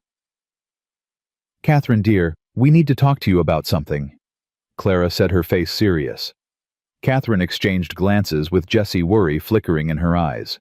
"Of course. What's wrong?" "Nothing's wrong. Quite the opposite." Clara gestured to the other women. "We've been talking, all of us, about what you've done for this community. The animals you've saved, the knowledge you've shared. And we realized something. Silver Creek doesn't have a veterinarian. Never has. People have to ride all the way to Bozeman when their animals get sick, and by then it's often too late. I know. It's a common problem in frontier towns. We want to change that. We want you to open a proper veterinary practice here in Silver Creek." Clara pulled out a folded paper. "We've pooled our resources, talked to our husbands, gotten commitments from most of the ranchers in the valley. We have enough money to build you a clinic, stock it with supplies, whatever you need." Catherine stared at the paper, then at the women, her mouth opening and closing without sound. You're saying you want me to be the town veterinarian. We're saying you already are, dear. We just want to make it official. Give you a proper place to work, compensation for your time, recognition for your skills. Clara's voice softened. You saved my Bessie when I thought she was lost. You've saved dozens of animals since then. You belong here, Catherine. Let us give you the tools to do what you do best. Jesse watched his wife's face transform, watched years of rejection and dismissal, and being told she wasn't good enough fall away in the light of this acceptance. She was crying, but she was also smiling, radiant with joy. I don't know what to say, Catherine whispered. Say yes, one of the other women urged. Say you'll let us do this for you, for the community. Catherine looked at Jesse, seeking his opinion. He nodded, his own throat too tight to speak. Yes, Catherine said. Yes, thank you. I'd be honored. The women erupted in excited chatter, discussing locations for the clinic, what equipment would be needed, how to organize the funding. Jesse pulled Catherine aside while they planned. This is what you always wanted, isn't it? He said quietly. Recognition for your skills, the ability to practice openly. I wanted it. I just never believed I'd get it. Catherine wiped her eyes. In Chicago, I had to hide what I knew, practice in secret, pretend to be less capable than I was. Here people celebrate my knowledge. They want me to use it. It's everything I never dared to hope for. You deserve it. Every bit of it. Construction on the clinic began 2 weeks later. It was a community effort with ranchers donating lumber and labor, townspeople contributing supplies and furniture. The building went up quickly, a sturdy structure on the edge of town, with separate areas for examining animals, storing medicines, and keeping detailed records. Catherine threw herself into organizing the space, ordering supplies from Bozeman, and even from contacts her father had maintained in Chicago. She created a lending library of veterinary texts that anyone could borrow, started a monthly meeting where ranchers could discuss animal health issues and share knowledge, and began training 2 young men from town in basic veterinary care. Jesse watched his wife bloom, becoming more confident and assured with each passing day. The woman who'd arrived, scared and running, was gone, replaced by someone strong and certain of her place in the world. But success brought new challenges. A rancher named Garrett, from 30 miles north, arrived one day with a sick bull, demanding that Catherine treat the animal immediately. When she explained that she had other appointments scheduled and couldn't see him until the following day, Garrett's face turned ugly. I rode 30 miles to get here. You'll see my bull now, or you're no kind of veterinarian. Catherine's voice stayed calm. Mr. Garrett, I understand you've traveled far, but I have commitments to other ranchers who scheduled their appointments in advance. I can see your bull first thing tomorrow morning, or if it's truly an emergency, I can examine him after my current patients. But I won't push aside people who respected my schedule. This is what happens when you let women play at men's work, Garrett spat. Too emotional to handle the pressure, too weak to manage a real practice. Jesse, who'd been working nearby, stepped forward. Mr. Garrett, I suggest you adjust your tone when speaking to my wife. Or what? You'll defend her honor, Garrett sneered. Everyone knows she's only got this practice because the townfolk feel sorry for her. She's no real doctor. Catherine placed a hand on Jesse's arm before he could respond. Mr. Garrett, I'm going to give you 2 choices. You can apologize for your rudeness, and I'll examine your bull right now ahead of my other appointments, because despite your behavior, I care about animal welfare. Or you can continue being insulting and you can take your bull to Bozeman. Your choice. Garrett stared at her, clearly unused to being challenged. Finally, grudgingly, he muttered, Sorry for the harsh words. Bull's in bad shape. I'm worried. Then let's take a look. Catherine grabbed her medical bag and followed Garrett to his wagon. The bull was indeed sick, running a high fever with labored breathing. Catherine examined him thoroughly, then looked at Garrett with sympathy. It's pneumonia. Advanced stage. I can treat him, but I need to be honest with you. His chances aren't good. Maybe 30% survival. Garrett's bluster crumbled. He's my best breeder. worth more than everything else I own combined. If he dies, I'll do everything I can, but you need to prepare yourself." Catherine was already mixing medications, her hands steady despite the gravity of the situation. "I'll need to stay with him tonight, monitor his breathing, administer treatments every few hours." "You'd do that? After how I spoke to you?" "This isn't about you, Mr. Garrett. It's about your bull." Catherine glanced at Jesse. "I'll send word if anything changes." Jesse wanted to argue, wanted to tell her to come home, but he recognized the set of her jaw. This was who she was, someone who put animal welfare above personal comfort, above pride, above everything else. "I'll bring you dinner and a warm coat," was all he said. Catherine worked through the night with Garrett's bull, and Jesse brought Ella to visit after dark. The child sat quietly beside her mother, watching the labored rise and fall of the bull's chest. "Will he be all right, Mama Kate?" Ella whispered. "I don't know, sweetheart. Sometimes even when we do everything right, animals still die. All we can do is try our best and hope. Like with Grandpa, Papa said you tried your best, but sometimes people die anyway." Catherine's eyes filled with tears. "Yes, like with Grandpa, and like with your first mama. We can't control everything, Ella. We can only control our effort, our care, our love." Ella leaned against Catherine's shoulder. "I'm glad you're my second mama. First mama would be glad too." Jesse had to step outside, overcome by the simple wisdom of his daughter's words. Sarah would have been glad. She would have loved Catherine, would have respected her strength and her skill. And she would have been grateful that her daughter had someone who understood her, who nurtured her gifts, instead of trying to reshape her into something more conventional. The bull survived. Against the odds, with Catherine's tireless care and constant monitoring, he pulled through. Garrett cried when Catherine gave him the news 3 days later, his big, weathered hands shaking as he thanked her. "I'm sorry," he said again, "for what I said, how I acted. You're a real doctor, better than any I've met." "Just take care of him," Catherine said simply. "Follow the treatment plan I gave you, and he should make a full recovery." Word of the bull's survival spread quickly.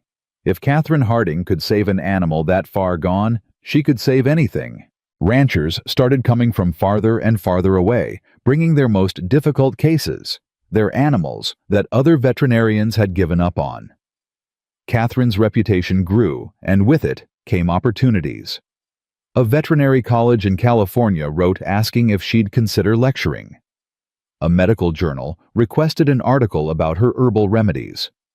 The Army Veterinary Corps invited her to consult on a disease outbreak at Fort Shaw. "This is getting bigger than just Silver Creek," Jesse observed one evening as Catherine sorted through correspondence. "You could build a real career here, Catherine. Not just a local practice, but something significant." Catherine looked up from the letter she was reading. "Would you mind if I traveled more, took on bigger cases?" "Mind, I'm proud of you. You're doing exactly what you were meant to do." Jesse sat beside her. "We'll figure out the logistics. Maybe hire someone to help with the routine cases, free you up for the complex ones. Whatever it takes to let you reach your full potential." Catherine kissed him soft and grateful. "How did I get so lucky?" "We both got lucky. I found a wife who saved my ranch and won my daughter's heart. You found a husband who doesn't think your ambitions are threatening. That's rarer than you'd think. Then most men are fools." As spring turned to summer, the Harding Ranch became a hub of activity. Catherine's clinic drew a steady stream of clients. Her consulting work took her throughout the territory, and the cavalry training program was so successful that 2 other forts requested her services. Jesse expanded the horse breeding operation, using the profits from the cavalry contract to improve facilities and purchase better breeding stock. Ella thrived in the middle of it all, learning from both parents, absorbing knowledge like a sponge. She was already assisting Catherine with basic treatments, her gentle hands and intuitive understanding of animals making her invaluable. One evening as they sat together after dinner, Ella looked up from the drawing she was making. "Papa, Mama Kate, I've been thinking about something." "What's that, sweetheart?" Jessie asked. "When I grow up, I want to be a veterinarian like Grandpa Brennan and Mama Kate, a real one with a degree and everything. Will that be all right?" Catherine's eyes shone with tears. "Oh, Ella, that would be more than all right. That would be wonderful." "But I'm a girl. The colleges don't accept girls." "They don't now," Catherine said firmly. "But things are changing. By the time you're old enough, they might. And if they don't, we'll find another way. I'll teach you everything I know, and you'll be so skilled that no college will be able to deny you." "You really think so?" "I know so. You're already better at reading animal behavior than most trained veterinarians I've met. You have a gift, Ella. We're going to nurture it, and nobody's going to stop you from using it." Jesse watched his wife and daughter, their heads bent together over Ella's drawings, planning a future that would have seemed impossible just months ago. A future where a girl could dream of being a veterinarian and have people support that dream instead of crushing it. This was what Catherine had brought to their lives. Not just veterinary skills or financial stability, but possibility. The belief that they could be more than what others expected, that they could build lives based on their strengths rather than others' limitations. That night, lying beside Catherine in the darkness, Jessie said, "I think we should tell Ella the full story someday. About how you came here, what you were running from, how you fought to build this life." Why? Because she needs to know that the strong, confident woman she sees now wasn't always that way. That you were scared once, that you ran, that you doubted yourself, and that you overcame all of it. Jessie turned to face her. She needs to know that strength isn't about never being afraid. It's about being afraid and moving forward anyway. Catherine was quiet for a moment. "You're right. When she's older, when she can understand, we'll tell her. All of it. She'll be proud of you, just like I am. We'll tell her about Sarah, too. About her first mama who loved horses and believed in teaching children through gentleness. About how two mothers can both be real and both be loved." "Sarah would have liked that," Jessie said softly. "She always said love multiplies, it doesn't divide." They fell asleep holding each other secure in the life they'd built together. Outside, the summer wind whispered through the pines, carrying the sound of horses moving peacefully in their pastures. The ranch was thriving, the clinic was succeeding, and a family that had been broken was whole again. Not because everything was perfect, but because they'd learned that perfection wasn't the goal. Building something real, something lasting, something worth fighting for, that was what mattered. And they'd done it. Together. Winter returned to Montana Territory, as it always did, sudden and absolute, transforming the world into something crystalline and still. But this December was different from the one a year ago when Catherine had first arrived. The barn was warm and well-maintained, the horses healthy and strong, and the house rang with voices instead of silence. Jessie stood at the kitchen window watching snow fall in thick flakes, remembering that desperate night when he'd prayed for a sign for anything that might save him from drowning in his own despair. He'd asked God for help, and God had sent him a woman walking through a blizzard with a veterinary journal and more courage than sense. "What are you thinking about?" Catherine asked, slipping her arms around his waist from behind. "About miracles. About how sometimes they look like stubborn women who refuse to give up." She laughed against his shoulder. "Is that what I am? A miracle. Every single day." Jessie turned to face her, cupping her face in his hands. "A year ago, I was ready to lose everything.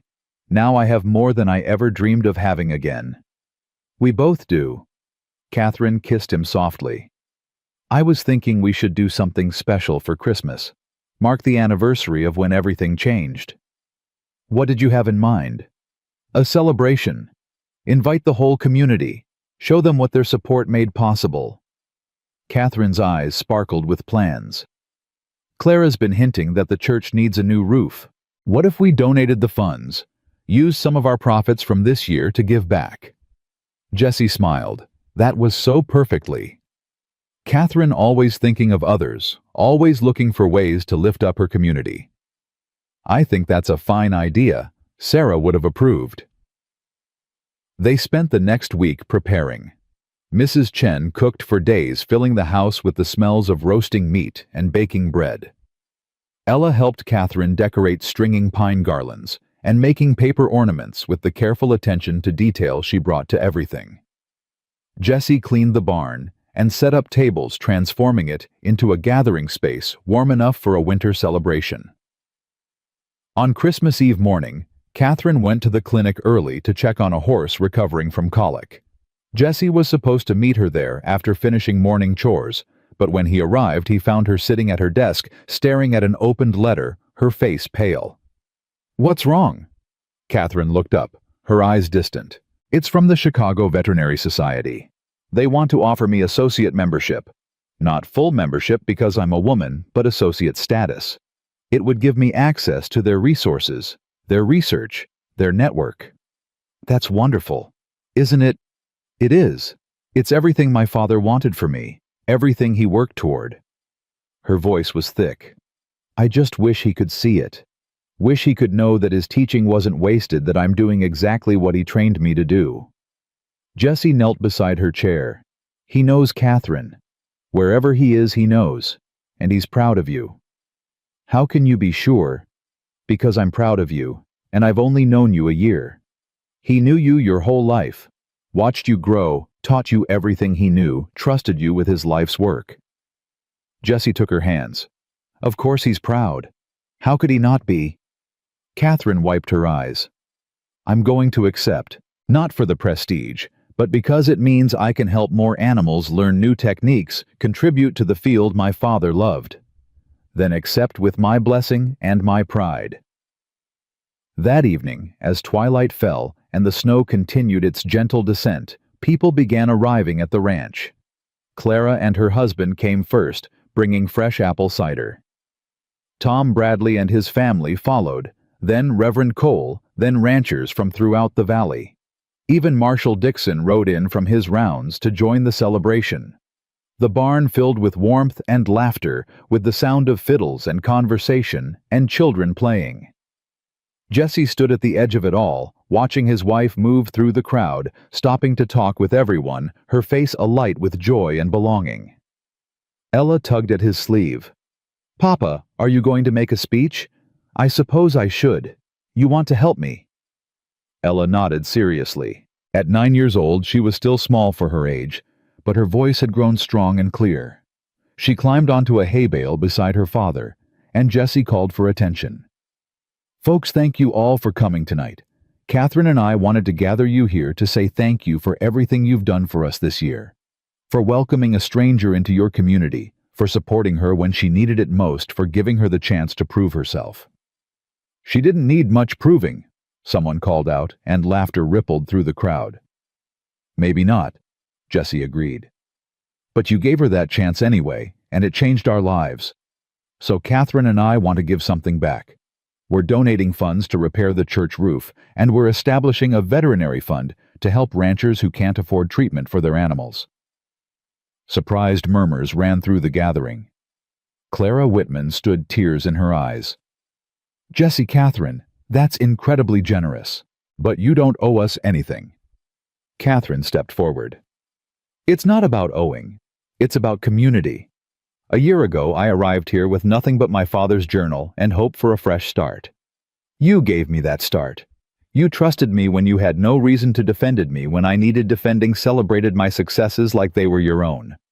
This is just us doing the same thing, investing in the community that invested in us." Reverend Cole raised his cup. "To the Hardings, may their generosity inspire us all to give as freely as we've received." "To the Hardings," the crowd echoed. As the celebration continued, Jessie found himself standing with Tom Bradley and Marshall Dixon near the barn door. "Never thought I'd see Jessie Harding this happy again," Tom said quietly. "After Sarah died, we all worried about you. Thought maybe you'd given up on life." "I had," Jessie admitted. "Couldn't see a way forward, couldn't imagine wanting to try. Then Catherine showed up and reminded me that life doesn't ask permission to get better. It just does if you let it." Marshall Dixon chuckled. "That woman's something special. Heard she got invited to consult on a horse breeding program in Wyoming. They're offering good money. She's considering it. Wants to expand her knowledge work with different breeds. Jessie watched Catherine teaching a group of children how to properly approach a nervous horse, her patience infinite. I told her to take any opportunity that interests her. Her career matters as much as mine. Not many men would say that, Tom observed. Then not many men deserve women like Catherine. Jessie's voice was firm. She's not my property or my subordinate. She's my partner. Her success is my success. Later that night, after the guests had left and Ella was asleep, Jessie and Catherine stood in the barn with the horses. It was quiet except for the soft sounds of animals settling for the night, the creak of wood in the cold, the whisper of falling snow outside. This time last year, I was in this barn with a dying horse and a broken heart, Jessie said. I thought God had forgotten me. And now I think God was just waiting for the right moment. Waiting for you to be desperate enough to leave Chicago and me to be desperate enough to accept help. Jessie pulled Catherine close. We found each other at exactly the right time. Catherine rested her head against his chest. I used to think I'd never be free, that Thornton's shadow would follow me forever, that I'd always be running or hiding. But you gave me something better than freedom. You gave me purpose and partnership and love. You gave me those things too. You and Ella both. They stood together in the warm barn while outside the winter wind sang through the pines. Willow fully recovered, and Sleek came to the stall door and nuzzled Catherine's hand. The mare that had been dying a year ago was now one of their best breeding prospects. Her foals sought after throughout the territory. Everything comes full circle, Catherine murmured, stroking Willow's nose. We save what we can, we heal what's broken, and we build something stronger than what we started with. Is that from your father's journal? No, that's from experience. On Christmas morning, Ella woke them before dawn, too excited to sleep. She'd made gifts for both of them, drawings mounted on wood that Jessie had helped her frame. For Catherine, she'd drawn the moment they'd first met, a woman with a medical bag standing in a barn doorway, hope and determination in every line. For Jessie, she'd drawn their family as it was now 3 people and a dozen horses all together under a wide Montana sky. These are beautiful, sweetheart, Catherine said, her voice thick with emotion. I wanted to remember, Ella said simply, so we never forget how we started. They spent Christmas Day quietly, just the 4 of them, including Mrs. Chen. They cooked together, played games, read aloud from Catherine's father's journal. It was simple and perfect, everything a family celebration should be. That evening, as they sat by the fire, Ella looked up from the book she was reading. Mama Kate, do you think Grandpa Brennan would be happy about me wanting to be a veterinarian? Catherine set down her mending. I think he'd be thrilled. He always said his greatest hope was that his knowledge wouldn't die with him, that it would continue through someone who cared as deeply about animals as he did. But he wanted it to be you. He wanted it to be anyone who would carry it forward with honor and skill. That's you, Ella. You have his gift, his compassion, his dedication. He'd be so proud. Ella was quiet for a moment. I miss having a grandpa. I don't remember Mama Sarah's parents. They died before I was born. Catherine glanced at Jessie, then made a decision. Ella, come here. I want to show you something. She retrieved her father's journal and opened it to the first page. There, in faded ink, James Brennan had written an inscription. Read it aloud, Catherine said. Ella's voice was soft. To whoever carries this forward, you are my legacy. Use this knowledge well, heal what you can, and remember that the greatest gift we can give is to ease suffering wherever we find it. With love and hope, James Brennan. He wrote that the day before he died, Catherine said. He knew I'd carry on his work, but he also knew I might not be the last. He hoped there would be others after me, people who cared about healing, about animals, about doing good work in the world. Like me, Ella whispered. Exactly like you. So you see, you do have a connection to him. Through his words, his wisdom, his journal. He's your grandfather in spirit, even if you never met him in life. Ella traced the inscription with her finger, her face serious and thoughtful. Then she looked up at Catherine with tears in her eyes. Thank you for sharing him with me, and thank you for being my Mama Kate. I know you didn't come here planning to be anyone's mother, but I'm really glad you are. Catherine pulled Ella into her arms, holding her close. Being your mother is the greatest honor of my life, sweetheart. You and your papa both. You're my family in every way that matters. Jesse had to turn away, his own eyes burning. He'd been so afraid after Sarah died that Ella would never have a mother's love again, that she'd grow up missing something essential. But Catherine had filled that space not by trying to replace Sarah, but by being exactly who she was. Strong, wise, compassionate, and unflinchingly herself. As winter deepened, Catherine's reputation continued to grow. She was invited to speak at a veterinary conference in San Francisco, asked to contribute to a textbook on frontier animal medicine, offered a position teaching at a new agricultural college in Oregon. She considered each opportunity, carefully discussing them with Jesse, weighing the benefits against the cost of time away from home. In the end, she accepted the speaking engagement and the textbook contribution, but declined the teaching position. Why? Jesse asked. It's a prestigious offer. Because my life is here. My practice, my family, my community. I can contribute to the field without leaving Montana. Catherine smiled. Besides, I'm training the next generation right here. Ella and the two young men at the clinic, they're learning everything I know. That's legacy enough. Jesse understood. Success wasn't about prestige or recognition. It was about building something meaningful and sustainable, something that would outlast them both. One March afternoon, a year and 4 months after Catherine had first arrived, a letter came from Chicago. Catherine opened it at the kitchen table, Jesse watching her face carefully. It's from Thornton, she said quietly. Jesse tensed. What does he want? Nothing. He's not asking for anything. Catherine read the letter again, her expression unreadable. He's apologizing. Says he realizes now that he was wrong, that he tried to control me out of pride and loneliness, that he's sorry for the pain he caused. Do you believe him? I don't know. Maybe. People can change. Catherine set the letter down. He says he's selling the pharmacy, moving to California to live near his sister.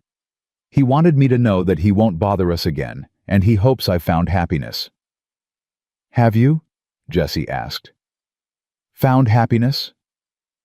Catherine looked around the kitchen at the herbs hanging from the rafters, at Ella's drawings, covering one wall, at the journal, open on the table, at Jesse himself. Her answer was a smile that transformed her entire face. More than I ever dreamed possible. That spring brought the first crop of foals from their breeding program. Strong, healthy colts and fillies that would eventually join the cavalry or help other ranchers build their own herds. Catherine examined each one with meticulous care, teaching Ella how to assess conformation, how to predict which traits they'd carry forward. This filly, Catherine said, running her hands over a gray foal with intelligent eyes. She's going to be special. See how she's built, the slope of her shoulder, the depth of her chest, and watch how she moves, bold but not reckless. Can we keep her? Ella asked. Train her for me to ride. Catherine glanced at Jesse, who nodded. I think that's a fine idea. She'll be your project, Ella. You'll help train her, care for her, learn from her. Ella named the filly Legacy, and the name seemed perfect. This was what they were building, not just a ranch or a veterinary practice, but a legacy of knowledge and compassion and partnership that would extend far beyond their own lives. As summer approached, Jesse and Catherine sat on the porch one evening, watching Ella work with Legacy in the paddock. The girl moved with confidence, her voice calm and steady, as she led the young horse through basic groundwork. She's going to be extraordinary, Catherine said. Better than me, maybe. She's learning younger, absorbing more. She has an excellent teacher. She has 2 excellent teachers. You've taught her as much as I have, Patience, consistency, respect. Those aren't just veterinary skills, they're life skills. Jesse took Catherine's hand. I want you to know something. Before you came, I was just surviving. Going through the motions, waiting for nothing in particular. You didn't just save my ranch, Catherine. You saved my life. We saved each other. That's how the best partnerships work. They sat in comfortable silence, watching the sun paint the mountains in shades of gold and amber. The horses grazed peacefully. The barn stood strong and well-maintained, and somewhere in the house, Mrs. Chen was preparing dinner. This was what home felt like. Not a place, but a collection of people and purposes, and shared dreams. Catherine had walked into Jesse's life through a winter storm carrying nothing but a medical bag and desperate hope, and together they'd built something that would last beyond storms, beyond seasons, beyond any single lifetime. Jesse, Catherine said suddenly, I never thanked you properly. For taking a chance on me. For believing I was who I claimed to be when you had every reason to doubt. You proved yourself within hours of arriving.